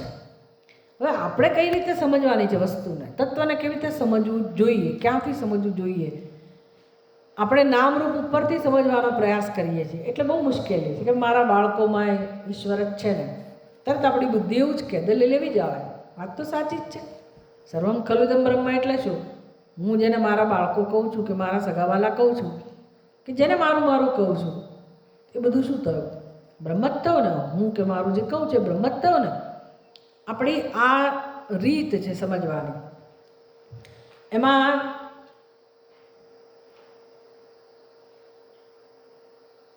તકલીફ ક્યાં છે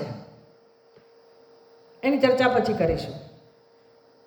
ખરેખર સમજવાની મજા શેમાં છે? સરળતાથી તત્વને સમજવું હોય તો મજા શેમાં છે? તો કહે છે કે ભાઈ મૂળમાં જે તત્વ છે સુવર્ણ, આપણે દ્રષ્ટાંત પહેલાં સમજી લઈએ. મૂળમાં જે સુવર્ણ તત્વ છે એ સુવર્ણમાંથી જ બધા અલંકારો બનેલા છે. સુવર્ણમાંથી જ બધા અલંકારો બનેલા છે. એટલે કોઈ પણ અલંકાર સુવર્ણથી ભિન્ન હોઈ શકે નહીં. એક આ સંબંધ સમજવાનો. કોઈ પણ અલંકાર સુવર્ણ વગર હોઈ શકે નહીં અને સુવર્ણથી ભિન્ન પણ ના હોય. ભલે ને બંગડી ગમે ત્યાં પડી હોય, આપણને એમ લાગતું હોય કે ત્યાં પડેલી છે, બુટ્ટી અહીંયા પડેલી, જ્યાં પડી હોય ત્યાં, જેવી હોય ત્યાં, જે અવસ્થામાં હોય, તૂટેલી ફૂટેલી હોય, ગમે તેવી હોય, દરેક અવસ્થામાં, દરેક સ્થળે, દરેક સમયે તે અલંકાર સુવર્ણથી ક્યારેય જુદું હોઈ શકે નહીં. સમજાય છે? સુવર્ણથી જુદું હોઈ શકે નહીં. કોણ? અલંકાર. આ અલંકારની વ્યાખ્યા, અલંકારની સુવર્ણ સાથેનો અલંકારનો સંબંધ આપણે સમજીએ છીએ કે અલંકાર સુવર્ણથી જુદું રહી શકે નહીં. અલંકારનું અસ્તિત્વ સુવર્ણ વગર હોઈ જ ના શકે. એક વસ્તુ આ. બીજું, અલંકારમાંથી સુવર્ણ લઈ લો, તમને એમ થાય ના ના આકાર તો ખરો જ ને, આકારનું મહત્વ છે ને આપણને, એટલે તો દુઃખ થાય છે ને કે મને પહેલી બંગડી ના મળી, મને જે ગાંઠ જોઈતો હતો એ બંગડી ના મળી, એટલે આકારને મહત્વ આપ્યું ને. તો આકાર એ મહત્વનો છે જ ને ભાઈ, મહત્વનો છે, પણ એ મહત્વનો આકાર જેનો છે એ બંગડી પણ સુવર્ણ વગર હોઈ શકે? તમે એમાંથી સુવર્ણ લઈ લો, ગમે તેટલો સરસ ઘાટ હોય કે આકાર હોય, એનું અસ્તિત્વ રહેશે? એટલે સુંદરતા કોને કારણે છે? બંગડીની સુંદરતા કોને કારણે છે? સોનાને કારણે. બંગડીનું વજન કોને કારણે છે? બંગડીની ઉપયોગિતા કોને કારણે છે? સોનાને કારણે. તો બંગડી વ્યવહારમાં જેટલી પણ મહત્વની હોય એ ક્યારે મહત્વની બને છે? જ્યારે સુવર્ણ મહત્વનું છે ત્યારે. તો હવે અલંકારનું અસ્તિત્વ ક્યાં સિદ્ધ થાય છે?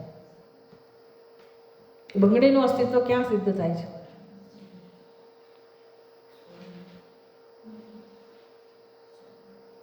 બંગડીનું અસ્તિત્વ ક્યાં સિદ્ધ થાય છે?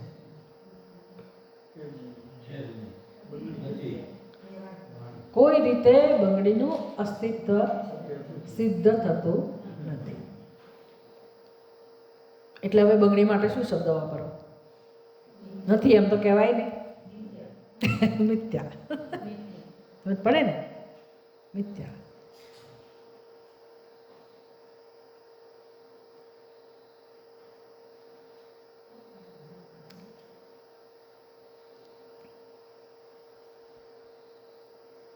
હવે સુવર્ણ અને બંગડી સાથેનો સંબંધ. બંગડી હોય કે ના હોય, બુટ્ટી હોય કે ના હોય, ઝાંઝર હોય કે ના હોય, સુવર્ણ હોય કે ના હોય, સુવર્ણ હોય, એને કોઈ સાથે સંબંધ નથી. તમે પૂછો કે તું બંગડીને ઓળખે છે? કઈ બંગડી, કઈ બુટ્ટી, કયું ઝાંઝર? પણ ઝાંઝરમાં કોણ છે પાછું? ઝાંઝર સુવર્ણ વગર નથી. સમજ પડે છે ને? ઝાંઝર સુવર્ણ વગર ના હોઈ શકે, અને સુવર્ણ ઝાંઝરને ઓળખતું જ નથી. સુવર્ણ બંગડીને ઓળખતું જ નથી. આ સુવર્ણની દ્રષ્ટિ થઈ, સોનીની દ્રષ્ટિ થઈ. સોનીને બંગડી, બુટ્ટી, ઝાંઝર કશું દેખાતું જ નથી. એને શું દેખાય છે? સોનું સર્વત્ર. તો એ દ્રષ્ટિ સાચી કે નહીં? તમને જે રાગ દ્વેષ જન્મ્યા, દુઃખ જન્મ્યું, એ દ્રષ્ટિ માટે સુવર્ણ બુદ્ધિ જવાબદાર હતી કે આ અલંકાર દ્રષ્ટિ જવાબદાર હતી? દુઃખ જન્મ્યું જે કે કોઈને આનંદ થયો હોય કે મને આ મળી ગયું, ખુશ થતો હોય માણસ, તો એના આનંદનું પણ કોઈ કારણ નથી. ખરેખર જોવા જાય તો એ પણ બ્રહ્મમાંથી જન્મેલો છે. એનું સુખ પણ બ્રહ્મમાંથી જન્મેલું છે. અને જે બેનને નથી મળી બંગડી, એનું દુઃખ પણ શેમાંથી જન્મેલું છે? બ્રહ્મમાંથી. આવું જ કહેવું પડે ને? શું કહેવું પડે? જે અલંકાર છે જ નહીં ત્યાં, જે મિથ્યા છે એને મહત્વ આપ્યું. જે છે એને મહત્વ આપ્યું હોત તો આ વૃત્તિ ના જન્મ. ભાઈ મને સોનું તો મળ્યું કે નહીં, ખુશ. ભલે ને પેલી બંગડી ના મળે, મને ના મળી ને એને કેમ મળી, આ બધો પ્રશ્ન નથી રહેતો. તો પ્રશ્નનો ઉકેલ મળે કે ના મળે? કે આખી જિંદગી તમે ગાંઠ વાળીને બેસી રહો, આ વ્યવહાર મારી સાસુએ કરે તો, હું પરણીને આવી ત્યારે જ કરે તો, પોતરાઈ ગયું બધું અંદર. વિડીયોવાળા વિડીયો એવા બનાવે. ગઈકાલે મારા હાથમાં એક રીલ જોવામાં આવે, એટલે જરાક આપણે આમ જોતા હોય ત્યાં મેં કીધું આ શું કકળાટ કરે? બિચારા માજી સૂતા છે અને એની દીકરી આવી.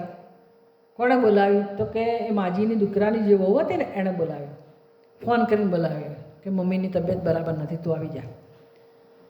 એટલે આવી પહેલી, અને જોયું તો મમ્મી બિચારા ગરડા પથારીમાં સૂતેલા છે. અને દીકરીને એટલું બધું દુઃખ થાય છે, ઘરે મમ્મી ક્યાં હુઆ, શું થયું, શું તકલીફ થઈ?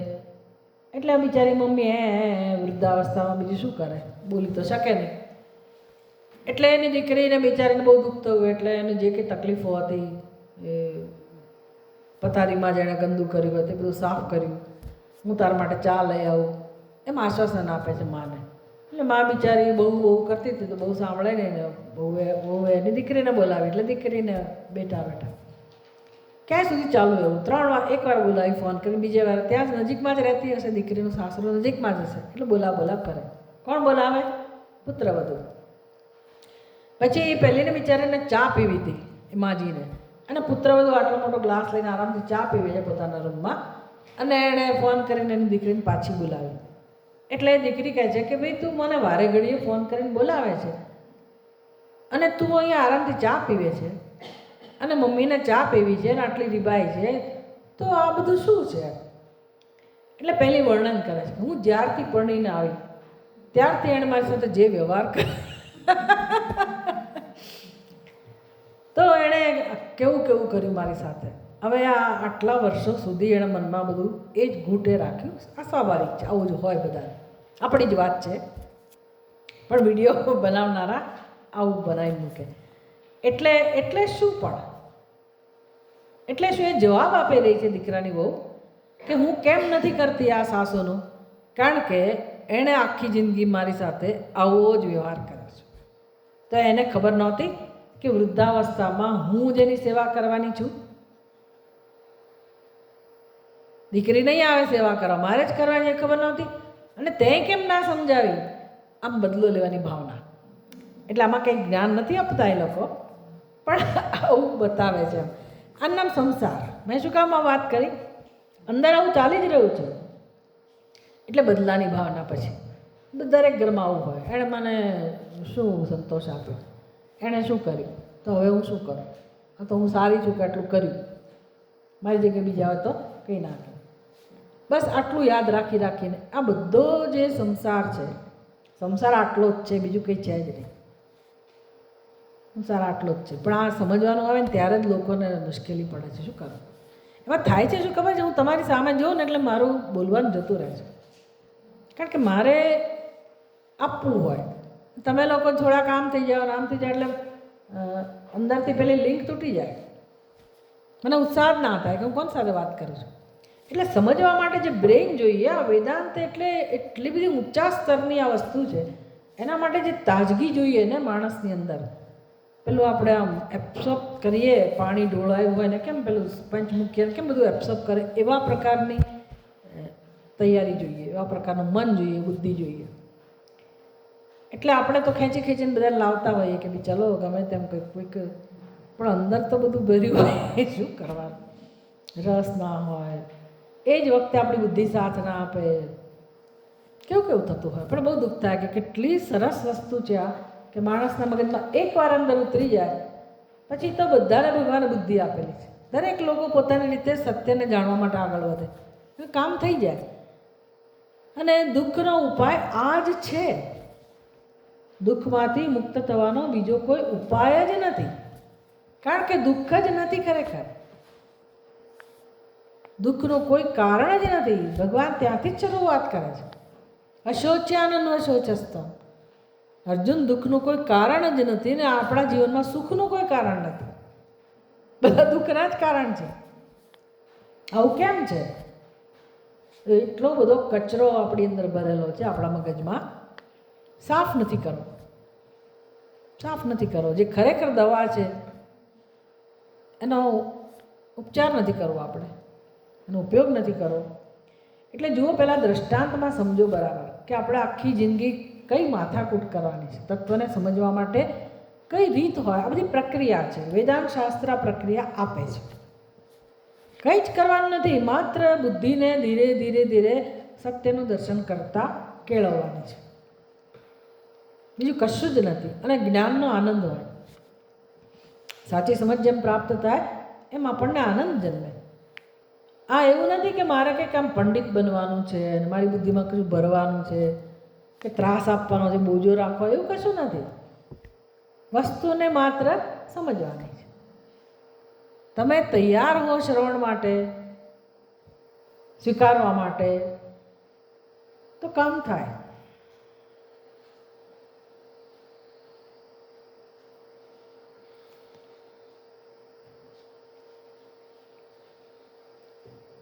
એટલે સુવર્ણ અને અલંકારો સાથે કોઈ સંબંધ નથી.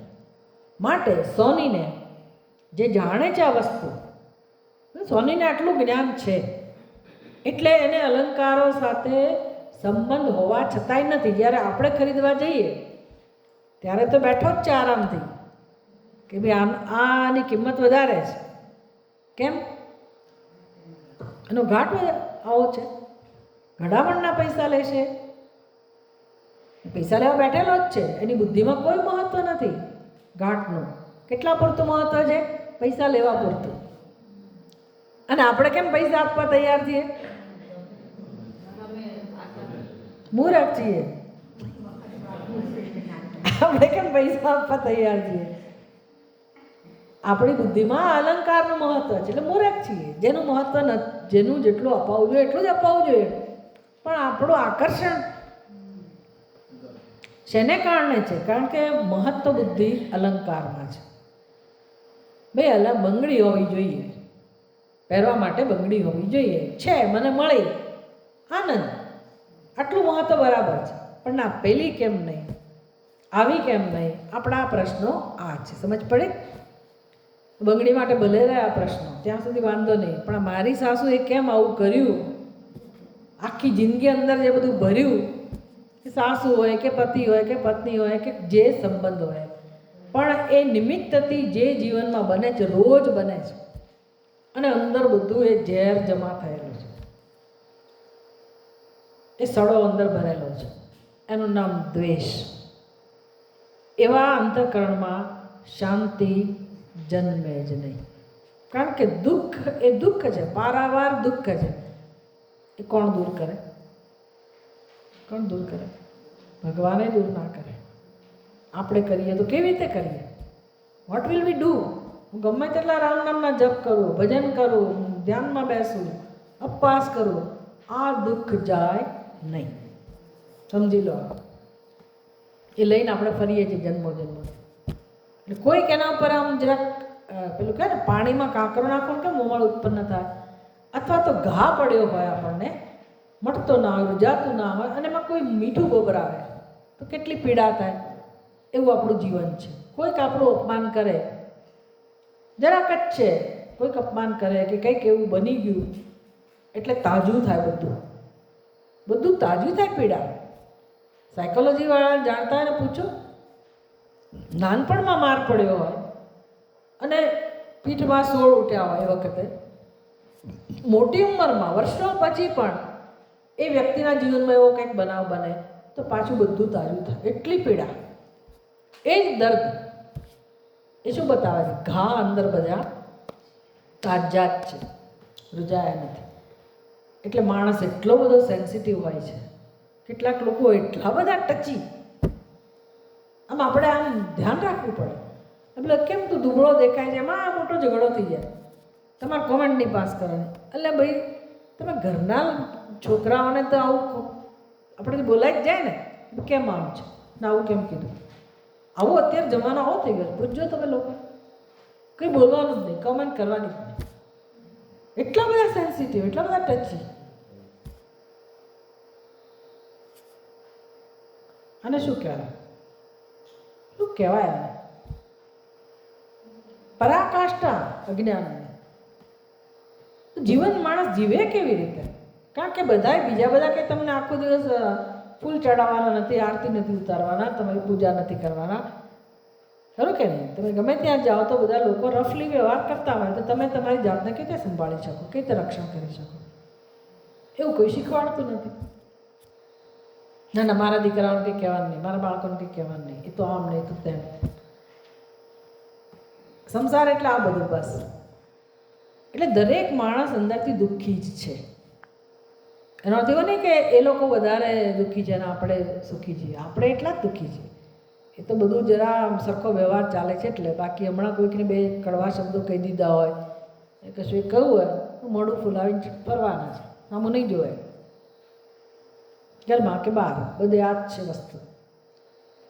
તો અધ્યાત્મ એટલે શું? તમે આ બધું અંદર ભરી રાખો, બધી ફરિયાદો અંદર હોય, કોઈને આપણા દુઃખમાં રસ ના હોય, આપણને કોઈના દુઃખમાં રસ ના હોય, આ બધું તો અંદર હોય. અને તમે ગમે તેટલી સારી સારી વાતો કરો, અધ્યાત્મનું જ્ઞાન પ્રાપ્ત કરો, આખા ઉપનિષદો તમને આવડી ગયા હોય, બધું આવડી ગયું હોય, પણ તમારું કામ ના થયું. કામ થયું કહેવાય? અંદરની મૂંઝવણ તો ગઈ નહીં, અંદરનો અસંતોષ ગયો નહીં. એટલે આ વેદાંત શાસ્ત્રને શેમાં રસ છે? આપણે જોયું દક્ષિણામૂર્તિ ભગવાનનું એક નામ, દુઃખ છેદ દક્ષમ નમામી. ગુરુજી શું કરે છે? દુઃખનો નાશ કરે. કેવી રીતે કરી શકે? દુઃખનો નાશ ગુરુજી કે ભગવાન કેવી રીતે કરી શકે? દુઃખ આપણા હૃદયમાં છે, એ લોકો કેવી રીતે દૂર કરી શકે? શું કરે? પાણી છાંટે? શું કરે? પીછા ફેરવે? આશીર્વાદ આપે? શું કરે? તમારી અંદર એનર્જી નવી ઉત્પન્ન કરે? વિચાર કર્તવ્ય.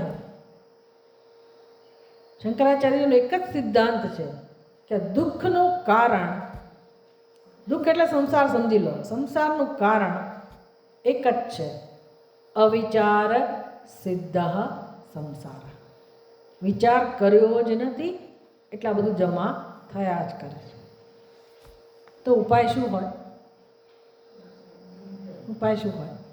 હું વિચારવાનું એટલે જ નથી બંધ કરી દઉં છું. હું ધ્યાનમાં જઈને બેસી જાઉં. વિચાર આવે તો તકલીફ નથી, પણ કેટલા કલાક તમે ધ્યાનમાં બેસો? કેટલા કલાક વિચાર નહીં આવે? આમ તો એક ક્ષણે આપણું ધ્યાન તો આપણું મુશ્કેલ છે કરવું કે વિચાર ના આવતો હોય. માની લો કે આપણે લાગેલા રહીએ તોય લિમિટ હોય, પછી વિચાર આવવાનો જ. વૃત્તિ જન્મવાની. જ્યાં જીવન છે, જીવન હોય ત્યાં વૃત્તિ જન્મે જ. ઈશ્વર સૃષ્ટિ છે. ના, વૃત્તિ જન્મવી જ ન જોઈએ. શંકરાચાર્યજી એ નથી શીખવાડતા. શંકરાચાર્યજી કહે છે કે વિચાર કર્તવ્ય, વિચાર કરતા શીખો. સત્સંગમાં આપણે શું કરીએ છીએ? ત્યાં શું કરીએ છીએ? ભલે વ્યવસ્થા આવી હોય કે ભાઈ આપણે એક ગ્રંથ રાખ્યો હોય, કોઈ બોલનાર હોય, કોઈ સમજનાર હોય, કામ શું કરી રહ્યા છે? વિચાર કરતા શીખીએ છીએ. કેમ? તો કે અવિચાર સિદ્ધ સંસાર. વિચાર નથી કર્યો અને અયોગ્ય વિચારો છે, ખોટી સમજ છે, એ મુખ્ય કારણ છે દુઃખનું, સંસારનો. તો ઉપાય કયો હોય? વિચાર કર્તવ્ય. વિચાર કર્તવ્ય. કર્તવ્ય એટલે શું? ઇટ શુડ બી ડન, થવું જોઈએ. જો વિચાર કરવો જોઈએ તો વિચાર તો થાય જ છે આપણી બુદ્ધિમાં, રાત દિવસ થાય છે, પણ એ બધા વિચાર આપણી રીતે થાય છે. શંકરાચાર્યજી કહે છે વિચાર કર્તવ્ય. કેવી રીતે કરવો જોઈએ? તો કે શાસ્ત્રના આધારે, શાસ્ત્રની દૃષ્ટિના આધારે વિચાર કરતા શીખો. એટલે સત્સંગની જરૂર છે, એટલે શાસ્ત્રના અધ્યયનની જરૂર છે. એટલે આ સત્સંગ એક જ સ્તરે કામ કરે, આપણી બુદ્ધિને ધીરે ધીરે ધીરે સાચી ડિરેક્શનમાં, સાચી દિશામાં લઈ જાય. જો તમે એટલો સહકાર આપો, શ્રોતા કે પછી મુમુક્ષુ એટલો સહકાર આપે શાસ્ત્રને સમજવા માટે, તો એની બુદ્ધિમાં પરિવર્તન આવે, એને સમજાય. પરિવર્તન આવવાની રીત કઈ હોય? જે અજ્ઞાન બુદ્ધિમાં છે, જે ભૂલો થઈ રહી છે, એ આપણે જાણીએ કે ભાઈ હા, આ બુદ્ધિમાં ભૂલ છે, અમારી ખોટી સમજ છે. એટલે દ્રષ્ટાંતથી સમજાવ્યું કે ભાઈ અલંકારનું મહત્વ અને સુવર્ણનું મહત્વ. સોનીની દ્રષ્ટિમાં બંનેનું મહત્વ છે. એટલે મિથ્યા એટલે શું? નથી એવું નહીં. મિથ્યા એટલે છે છતાંય એનું મહત્વ કેટલું હોય? જેટલું અપાવવું જોઈએ એટલું. પણ સમજ કઈ હોય? કોઈ સંજોગોમાં અલંકારનું અસ્તિત્વ નથી અને કોનું અસ્તિત્વ છે?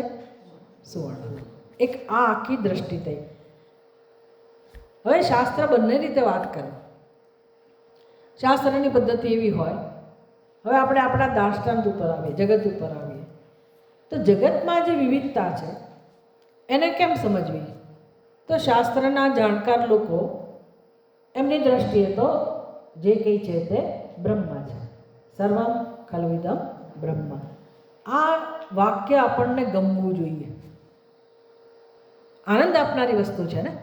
ભલે આપણા રાગદ્વેષ જેવા હોય એવા, જેટલા હોય એટલા, પણ આ સમાચાર બહુ સારા સમાચાર છે કે જે છે તે પરમાત્મા છે. પછી પ્રશ્નો જન્મવા જોઈએ. તો દુઃખ કેમ છે? તો આટલું જીવનમાં અશાંતિ કેમ છે? કેમ લોકોનો વ્યવહાર આવો છે? કેમ મને ક્યાંય ભગવાન દેખાતા નથી? તો અમુક જગ્યાએ તો દેખાય છે, બાળકોમાં દેખાય છે. જે ગમતું હોય ને આપણને, એમાં આપણી બુદ્ધિ તરત એમ કે એમાં ભગવાન જ છે, તો અમે શું કામ એને પ્રેમ ના કરીએ? એવી રીતે દેખાય છે. પણ ધીરી બાપુડિયા એ સાંભળ્યું છે ને? ધીરી બાપુડિયા એટલે શું? જેમ જેમ બાળકો મોટા થાય, સ્વતંત્ર બને, આગ્રહી બને અને પોતાની રીતે બધું કરતા તૈયાર થઈ જાય, અને અમુક સમય એવો આવે કે તમને બિલકુલ મહત્વ જ ના આપે. આવું થાય છે કે નથી થતું? સમાજમાં થાય છે કે નથી થતું? ના ના, મારા બાળકો તો બહુ સરસ, બહુ સંસ્કારી છે, એ તો કદી આવું ના કરે. મેં કહું ધીરી બાપુડિયા. દરેકની મર્યાદા હોય. અમુક સુધી એ લોકો સહકાર આપે, પછી કહી દે મમ્મી તમે આટલું, મારાથી આટલું નહીં થાય, તમે આટલું કરો, પપ્પા તમે આટલું કરો. મોટા ભાગના માતા પિતાના આશ્રયે જીવતા હોય અને પોતાની સ્વતંત્રતા જાળવી રાખ જાત જાતનું હોય. અને આવું હોય જ માં કોઈ આશ્ચર્ય નથી. આવું જ હોય, સંસારનું સ્વરૂપ આવું જ હોય, કારણ કે અજ્ઞાન છે. એટલે ક્યાં સુધી મને કોઈ વસ્તુ સારી લાગે, ક્યાં સુધી હું એમાં ભગવાનને જોઈ શકું? જ્યાં સુધી મને અનુકૂળ હોય ત્યાં સુધી. હા, માતાનું હૃદય એવું હોય કે કુમાતા ન ભવતી. અત્યારે તો તમે આજના સમયમાં તો કુમાતાના દ્રષ્ટાંત બહુ મળે છે, પાર વગરના. એટલે એ બધી વસ્તુઓ સાચી સાબિત નથી થતી. પણ સર્વમ ખલુ ઇદમ બ્રહ્મ કે ઈશાવાસ્યમ ઇદમ સર્વમ, આ શબ્દો આપણને ગમે, આ સમાચાર ગમે કે જે છે બ્રહ્મ છે. હવે સમાધાન ક્યાં કરવાનું છે? આપણા હૃદયમાં, આપણી બુદ્ધિમાં, કે ભાઈ જો આવું જ સત્ય હોય, પહેલાં આ સત્ય હોય એવું તો સમજાવવું જોઈએ ને બુદ્ધિમાં. ક્યારે સમજાય? શાસ્ત્રમાં શ્રદ્ધા હોય તો. એટલે આપણે કંઈ જાણતા નથી, સત્ય સમજાય એટલે સત્ય સમજી નથી ગયા. પણ કોણ કહે છે આ? શાસ્ત્રવિદ, શાસ્ત્રના જાણકાર લોકો એ આવું કહે છે. તો શાસ્ત્રમાં જો આપણી શ્રદ્ધા હોય તો આ ઉપદેશ આપણને ગમે, કે સાચી હોવી જોઈએ, આ વાત સાચી હોવી જોઈએ. બુદ્ધિ તો સ્વતંત્ર છે, તરત એની અંદર પડકાર જન્મે કે કોણે કીધું બ્રહ્મ છે? આવું બ્રહ્મ હોય, એમાં આપણને જેના પ્રત્યે દ્વેષ હોય એના માટે પહેલો પ્રશ્ન જન્મે, આને ભગવાન કહેવાય? આની અંદર ભગવાન હોય તમને ખબર નથી. માતાજી માણસને જાણતા નથી એ કેવો છે, એનો સ્વભાવ કેવો છે. તમે એની રહો તો ખબર પડે. જન્મવાનો ને આ પ્રકારનો વિરોધ જન્મે. પણ કંઈ વાંધો નહીં, શાસ્ત્રમાં કહું છે એટલે સાચું હોવું જોઈએ. એક દિવસ હું મારી બુદ્ધિને એ સ્તરે લઈ જઈશ, સમજવાનો પ્રયાસ કરીશ. આ સાધકનું લક્ષણ છે, આ સાધકનું લક્ષણ છે. શાસ્ત્રમાં શ્રદ્ધા હોય, ગુરુ વાક્યમાં શ્રદ્ધા હોય, સત્ય બુદ્ધિ ઇતિ અવધારણા, કે શાસ્ત્ર કહે છે સત્ય હોય, શાસ્ત્રના વાક્યો, ગુરુના વાક્યો ખોટા ન હોય. ભલે મારી અંદર વિરોધ જન્મે, વિરોધનું કારણ છે, એ ના નથી, પણ આપણે તિરસ્કાર કરી નાખીએ કે આ શાસ્ત્ર સાચા નથી, આ વાત સાચી નથી, તો આગળ વધવાના જ નથી. દુઃખ તો આમે છે, જન્મોજન્મોથી છે. અને જો આપણે કોઈની આ શાસ્ત્રની વાત સ્વીકારીશું નહીં તો દુઃખ જવાનું પણ નથી, દુઃખ જવાનું પણ નથી. એટલે ભલે દુઃખ ના જતું હોય, કદાચ ભલે એવું લાગે કે દુઃખી વધારે બનતા હોઈએ છીએ, આ સાધકના જીવનમાં આવી યાત્રા ચાલતી હોય, સાધક જેટલો અંતર્મુખ બને એટલો વધુ સંવેદનશીલ બને, એટલું વધારે એ દુઃખનો અનુભવ કરે. જેટલા લોકો અંતર્મુખ બને એમ વધારે દુઃખી બનતા હોય છે. કારણ કે હવે એણે બહુ મોટો સામનો કરવાનો આવ્યો. પહેલાં તો ઘણા ગાંઠા લોકો હતા, ઘણા ગાંઠા સંજોગો હતા, એનો સામનો કરવાનો હતો. હવે જ્યારથી મને ખબર પડી કે ભાઈ મારે મારો સામનો કરવાનો છે અને હું અંતર્મુખ બનું, અને આ અજ્ઞાનનું પરિણામ છે, જન્મો જન્મનું અજ્ઞાન છે, એવી જેવી ખબર પડે ત્યારે આપણી બુદ્ધિમાં જે વૃત્તિઓ જન્મે અને આપણે આપણા સ્વભાવને જોતા જઈએ, બી કારણ વગર આવું થાય છે, ગુસ્સો જન્મે છે, અથવા તો નિરાશાનો અનુભવ થાય છે, દુઃખનો અનુભવ થાય છે, અને દ્વેષની વૃત્તિઓ એટલી બધી છે, અને જે ભૂતકાળના મેં કહું એમ બધા ઘા અંદર એવા તાજા છે, તો એ માણસને દુઃખ થાય કે ના થાય? જ્યારે બધું સ્પષ્ટ જોવે એ માણસ વધારે દુઃખી હોય. તો સાધકના તો જીવનમાં આ જ બધા માઇલસ્ટોન છે, આ બધું આવવાનું જ, કે તરત આપણે સુખી ના થઈ જઈએ.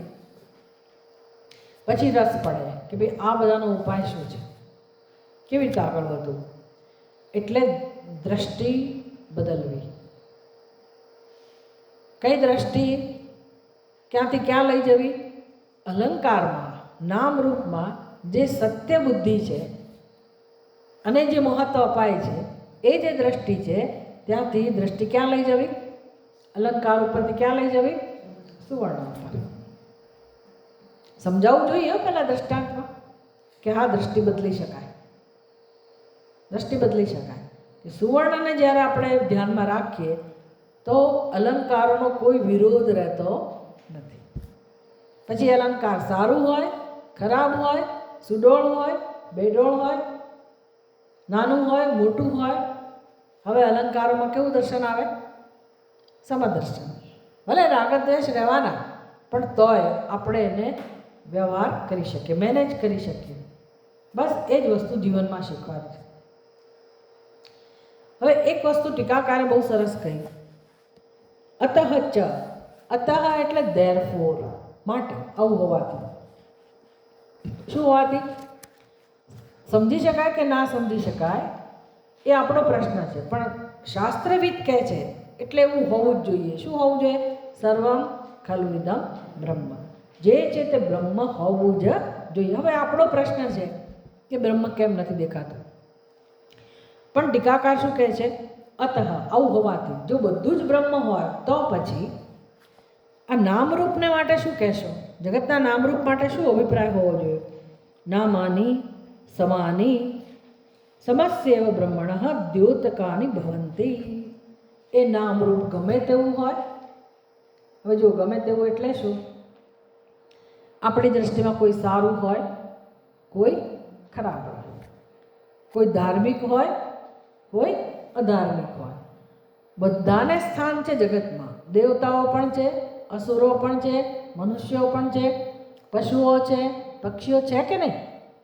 ક્રૂરમાં ક્રૂર પશુઓ પણ છે અને સાત્વિક પશુઓ પણ છે,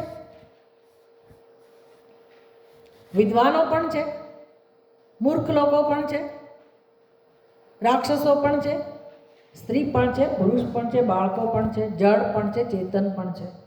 આટલી બધી વસ્તુઓ છે. એમાંથી કોઈક આપણને ગમે, કોઈક ના ગમે, કોઈકના માટે રાગ, કોઈકના માટે દ્વેષ. આ બધું આપણું જીવન છે. તો કહે છે આ જે નામરૂપ છે, ભલે જેને જેવા જણાતા હોય, પણ નિયમ પ્રમાણે એ વસ્તુ શું સાબિત કરે છે?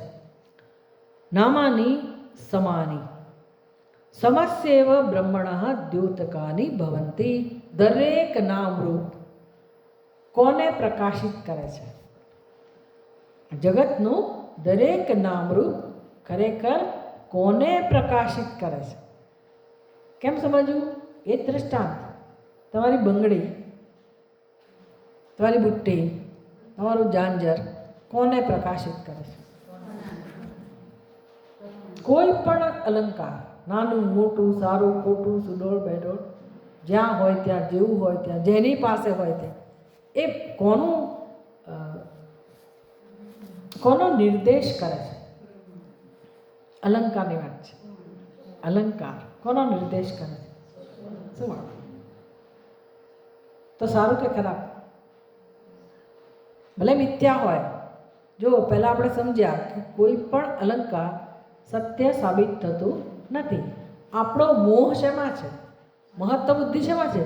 અલંકારમાં. હવે એ મોહને કારણે, કારણ કે આપણે એનું સત્ય નથી જાણતા અને નામરૂપને આકારને સત્યતા આપી, જેનું નામ મોહ, એ મહત્વ બુદ્ધિ આપે. એમાંથી શું જન્મ્યું? યાદ રાખવાનું. એમાંથી શું જન્મ્યું? રાગ અને દ્વેષ. એટલે શું? અશાંતિ, દુઃખ. આ સમજાય છે કે નહીં? કે રાગ કોને કહેવાય એ ખબર નથી એવું ના કહેશો. દુઃખ કોને કહેવાય એ ખબર નથી એવું છે. આસક્તિ કોને કહેવાય એ ખબર નથી એવું છે. ચિંતા કોને કહેવાય એવું ખબર નથી એવું છે. બધું જ છે ને. બસ એ જ આપણે સમજવાનું છે કે આ બધું શેમાંથી જન્મે છે. તો અલંકાર માટે પણ આવું છે કે નહીં? રાગદ્વેષ છે કે નથી? છે ભાઈ. માણસો માટે છે, એમ અલંકારો માટે છે. તો પહેલાં અલંકારની વાત તો સમજીએ કે અલંકારો માટે રાગદ્વેષ જન્મ્યા. ચલો રાગદ્વેષ જન્મ્યામાં શું થઈ ગયું? ભાઈ એમાં શું થઈ ગયું એટલે શું? અલંકારો માટે રાગદ્વેષ જન્મ્યા, મારા મનમાં જન્મ્યા એટલે તકલીફ છે. મારા મનમાં જન્મ્યા એટલે રાગદ્વેષે શું કર્યું? મને શેનો અનુભવ કરાયો? અશાંતિનો, દુઃખનો. જે મને મંજૂર નથી, જે મને ગમતું નથી. મને શું ગમે છે, મને શું જોઈએ છે? મને શાંતિ જોઈએ. ભલે ને રાગ દ્વેષ, તો ઘરે સારા છીએ, બરાબર ને? દુઃખી તો દુઃખી, પણ એવું જગતમાં કોઈ છે નહીં કે હું ભલે દુઃખી રહી, એવું કહેનારો કોઈ હોય નહીં. દરેક જીવ પોતાની રીતે દુઃખમાંથી મુક્ત થવાનો પ્રયાસ કરે જ છે.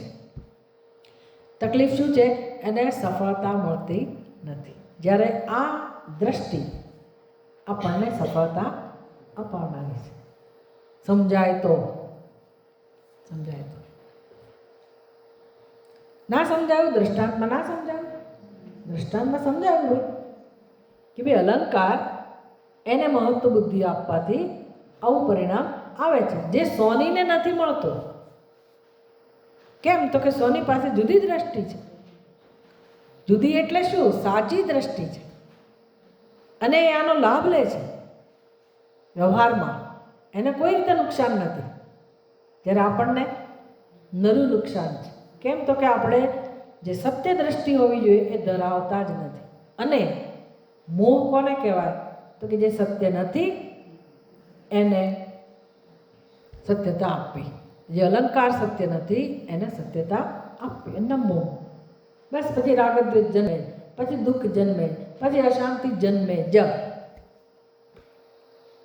અને એવું બન્યું છે આપણા જીવનમાં. હવે સોના ઉપરથી, અલંકાર ઉપરથી ક્યાં આવવાનું છે? જગત ઉપર, આપણા ઉપર, નામરૂપ ઉપર, ઉપાધિ ઉપર. તો ટીકાકાર કહે છે કે જેમ દરેક અલંકાર સોનાનું દ્યોતક છે, સોનાને પ્રકાશિત કરે છે, એમ જગતમાં દરેક નામરૂપ છેવટે દરેક જીવ, દરેક નામરૂપ કોનું દ્યોતક છે? પરમાત્મા. આ સિવાય બીજું કોઈ હોય જ ના શકે. દરેક અલંકાર સોનાને જ પ્રકાશિત કરે છે. તો હું કેમ એમાં સોનું ના જોઉં? જોઈ શકાય કે નહીં સોનું? હવે મને ચોઈસ છે, સોનું જોવું કે આકાર જોવું. એમ હવે મને ચોઈસ આપે છે કે આ જગતમાં જો દરેક નામરૂપમાં ઈશ્વર હોય, ઈશ્વર જ હોય, અને દરેક નામરૂપ ઈશ્વરને જ પ્રકાશિત કરતું હોય, તો હું મારી બુદ્ધિને તૈયાર કરું. મને ચોઈસ મળે છે કે હું બ્રહ્મનું દર્શન કરું, ઈશ્વરનું દર્શન કરતાં શીખું, કે પછી મારી જે દ્રષ્ટિ છે એને ચલાવી લઉં. શું કરું? મારી દ્રષ્ટિ તો જન્મોથી છે. એણે મને શું આપ્યું? દુઃખ આપ્યું. જન્મ મૃત્યુ, એ સિવાય કંઈ આપ્યું નથી. અશાંતિ આપી. અને માત્ર દ્રષ્ટિ જ બદલવાની હોય તો મારે કોની પરમિશન લેવા જવાની? મારા દીકરાને પૂછી આવું, મને આ પાડશે તો હું સત્સંગ કરીશ. મારા પતિદેવને પૂછી આવું, એ તો ના જ પાડે છે.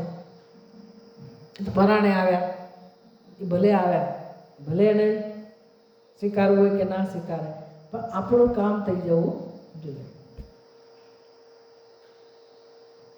પહેલાં આટલું સમજાવવું જોઈએ કે દ્રષ્ટિ બદલવાથી દુઃખ જઈ શકે છે. That's it. બધું કરી ચૂક્યા, જન્મોથી કરતા આવ્યા છે. શું મળ્યું? કોને મળ્યું? શું મળી શકે એમ છે? આટલું તો સમજાવવું જોઈએ ને, કે ના સમજાવવું જોઈએ? શું મળી શકે એમ છે? શું બાકી રહ્યું? કયો પ્રયોગ બાકી રહ્યો? કયો અનુભવ બાકી રહ્યો? સુખ માટે ને શાંતિ માટે કોઈ અનુભવ બાકી નથી. બધું કરી ચૂક્યા, દુઃખ ગયું નથી. હવે આ એક ઉપાય કરી જુઓ. કશું ઘસાવાનું, કશું જવાનું નથી. તમારું વજન ઓછું થવાનું નથી, એટલે અહીંયા ભરપૂર ખાવાનું આપે જ છે લોકો, પ્રેમથી આપે છે. તમારી ઠંડી ના લાગે એટલા માટેની વ્યવસ્થા છે. સૂર્યનારાયણે બિચારા તૈયાર થઈ ગયા કે લાવો આ લોકો બધા કંઈક રીતે સત્સંગ કરે. વરસાદમાં બેસી રહે છે રૂમમાં, એમણે જ કૃપા કરી. શું જવાનું છે? આપણી સંપત્તિ જતી રહેવાની છે? તમારા એકાઉન્ટમાં જે કંઈ બેલેન્સ હોય એ જતું રહેવાનું છે? હા, તમારે એ પૈસા તો ભરવા પડે, એ કે મફતમાં ના મળે, એટલું તો જાય. પણ તમારી મિલકત જતી રહેવાની છે, તમારા સ્વજનો આગા પાછા થઈ જવાના છે. કોઈ તમારી પાસે કશું જૂટવી લેવાનું છે? તમારે કશું છોડી દેવાનું છે? શું જવાનું? શું કરવાનું છે? શું કલાકો સુધી બેસી રહેવાનું છે? ઉઠક બેઠક કરવાની છે? કોઈ શરતો છે આ માટે? શું શરત છે?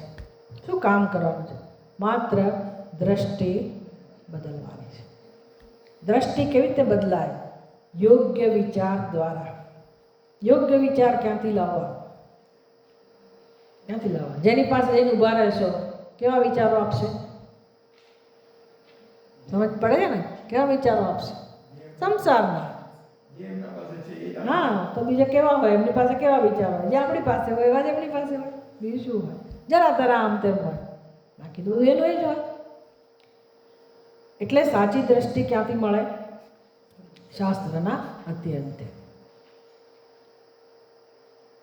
આપણી પાસે શાસ્ત્ર છે કે નવા હમણાં આ જમાનો ઉત્પન્ન થયા એવું નથી. અનાદિકાળથી શાસ્ત્ર છે, ઉપનિષદ છે, વેદ છે, ગીતા છે.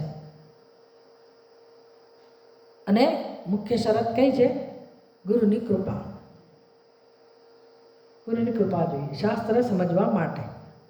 આપણે એ જ ગુરુને સમજી રહ્યા છે કે દક્ષિણામૂર્તિ ભગવાન કોને કહેવાય? કયું નામ છે એમનું? કયું નામ સમજી રહ્યા છે? ઓમકાર સિંહ સર્વેન્દ્ર નમઃ.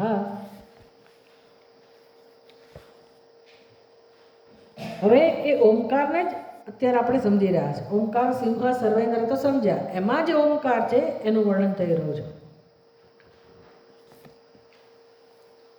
એટલે પહેલાં તો આટલું સમજાવવું જોઈએ કે દરેક નામ રૂપ કોને પ્રગટ કરે છે? કરતું હોવું જ જોઈએ. હવે આપણી અંદર તો એ જળને પ્રગટ કરે છે, ચેતનને પ્રગટ કરે છે, એની વિશેષતાઓને પ્રગટ કરે છે કે ભાઈ આ માણસ સારો, આ માણસ સારો નથી, આ પશુ સારું, આ પક્ષી આવું, એમ એની વિવિધતાઓ જ છે. ખરું ને? એના લક્ષણો છે એને જ પ્રગટ કરે છે. પણ શાસ્ત્ર શું કહે છે? દરેક નામરૂપ બ્રહ્મને પણ પ્રગટ કરે છે. તો પછી આપણું પણ નામરૂપ છે કે નહીં? આપણું પોતાનું પણ નામરૂપ છે કે નથી? કે નામરૂપ વગરના છીએ? આપણું નામરૂપ છે તો આપણે પણ આપણું નામરૂપ પણ બ્રહ્મને પ્રગટ કરતું જ હોવું જોઈએ. અલંકાર સુવર્ણને પ્રગટ કરે છે. કેમ ખબર પડે? ક્યારે જાણી શકાય? સુવર્ણને આપણે ઓળખતા હોઈએ તો. બ્રહ્મને કેમ ઓળખવું? બ્રહ્મની તો કોઈ ઓળખ છે નહીં. બ્રહ્મની ઓળખ આટલી જ છે: અસ્થિ, ભાતિ અને પ્રિય, સત, ચિત અને આનંદ. આ બ્રહ્મનું લક્ષણ છે. ઉપનિષદ અહીંથી શરૂઆત કરે કે બ્રહ્મ કોને કહેવાય? સત્યમ, જ્ઞાનમ, અનંતમ બ્રહ્મ. બ્રહ્મનો આટલો જ સ્વભાવ છે, પરમાત્માનો આટલો જ સ્વભાવ છે: સત, ચિત્ત અને આનંદ. અસ્થિ, ભાતિ, પ્રિય, જે તમને ગમે તે. હવે આપણું કામ શું રહ્યું? બ્રહ્મ સર્વત્ર હોવું જોઈએ. દરેક નામરૂપ બ્રહ્મને પ્રગટ કરે છે. એનો અર્થ શું થયો? દરેક નામરૂપમાં અસ્થિ, ભાતિ, પ્રિય હોવું જ જોઈએ. હવે હું બીજા નામરૂપમાં અસ્થિ, ભાતિ, પ્રિયનું દર્શન કરવાનો પ્રયાસ કરું કે મારામાં કરું? એ જ પ્રશ્ન રહ્યો. કયું નામરૂપ પસંદ કરું? કયું નામરૂપ પસંદ કરું? ક્યાંથી શરૂઆત કરું? શું લાગે છે તમને? તમારા માટે પ્રેમ હોય તો તમે કોને પસંદ કરો? તમને. નહીતર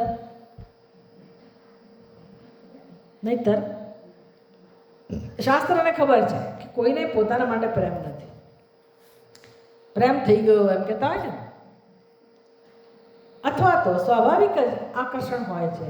એટલે શાસ્ત્રએ વ્યવસ્થા બનાવી, ગૃહસ્થાશ્રમ. બીજા માટે પ્રેમ છે, કંઈ વાંધો નહીં, ત્યાંથી શરૂઆત કરો. પ્રેમ હોવો જોઈએ. તમારા માટે નથી, બીજા માટે, ત્યાંથી શરૂઆત કરો. એટલે વ્યવસ્થા બનાવી. આખી જિંદગી તમે આ સિદ્ધાંતને અનુસરીને આગળ વધો. એટલે સેવા, કર્તવ્ય એટલે શરૂ થયું કે ત્યાં બ્રહ્મના દર્શન કરવા હોય તો રીત છે કર્તવ્ય, સેવા. એટલે પેલા વાક્ય છે ને, પતિ પરમેશ્વર. પોતાના માટે પ્રેમ નથી, કંઈ નહીં, પતિ માટે પ્રેમ છે તો એમાં તમે પરમેશ્વરના દર્શન કરો. પતિને પોતાના માટે પ્રેમ ના હોય, એને સ્વાભાવિક પત્ની માટે જ પ્રેમ હોય, તો એણે શું કરવું જોઈએ? પત્નીમાં પરમેશ્વરી એના દર્શન કરવાનો પ્રયાસ કરવો જોઈએ. આ રીતે પણ જીવનમાં ઉપાસના જ કરવાની છે. જેની ઉપાસના? બ્રહ્મનું દર્શન કરવાની. આ બધી ખબર નથી એટલે ઉપર ચલો વ્યવહાર ચાલે છે અને મળે છે શું? દુઃખ. બાકી બાળકોમાં પરમેશ્વર છે એટલે ભાઈ બાળકોમાં જ છે ને પરમેશ્વર છે, તમારામાંય છે, તમે જેની સાથે જીવો છો બધામાં પરમેશ્વર છે. તમને જ્યાં ગમે ત્યાં, જ્યાં સ્વાભાવિક પ્રેમ હોય, જેના માટે મહત્વ હોય, એમાં તમે પરમાત્માને શોધો. બાળકોમાં આપણે શું જોઈએ છીએ? મારું બાળક, એનું મહત્વ છે. તકલીફ ત્યાં છે. એમાં અસ્તિવાદી પ્રિય છે એને શોધી કાઢો તો સમજાશે કે કોઈ પણ સ્વજનોમાં ભેદ નથી. દરેક સ્વજનોમાં સત્ય કયું છે? અસ્તિવાદી પ્રિય. તમારામાં કયું સત્ય છે? અસ્તિવાદી પ્રિય. તો પછી હવે બંગડીનું સ્થાન હાથમાં હોય, મુઠ્ઠીનું સ્થાન કાનમાં હોય, દરેક અલંકારનું સ્થાન જ્યાં છે ત્યાં ભલે રહો, શોભાયમાન છે, એ તો વિભૂતિ બની ગયું. એમ જીવન વિભૂતિ બની જાય. સંબંધીઓ, કુટુંબીજનો, જે કે વ્યવહાર છે બધું જ વિભૂતિ બની જાય. પણ આ દ્રષ્ટિ હોય તો. ચલો આટલી આપણને ભૂમિકા તો મળી કમસે કમ. હજી આગળ આપણને સમજાવશે કે કેવી રીતે આખા શબ્દનો અર્થ શું થાય છે. ઓમ પૂર્ણમદ પૂર્ણમિદં પૂર્ણાત પૂર્ણમુદચ્યતે પૂર્ણસ્ય પૂર્ણમાદાય પૂર્ણમેવાવશિષ્યતે. ઓમ શાંતિ શાંતિ શાંતિ. હરિ ઓમ. શ્રી ગુરુભ્યો નમઃ. હરિ ઓમ.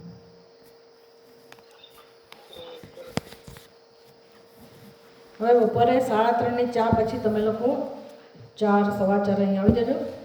ભગવદ્ ગીતા અને એની જે પદ્ધતિ હશે એ પ્રમાણે તમને સાચું ચેન્ટિંગ શીખવાડશે અને એમને જે યોગ્ય લાગશે એ પ્રમાણે શ્લોકનો અર્થ પણ એ સમજાવતા રહેશે રમણજી.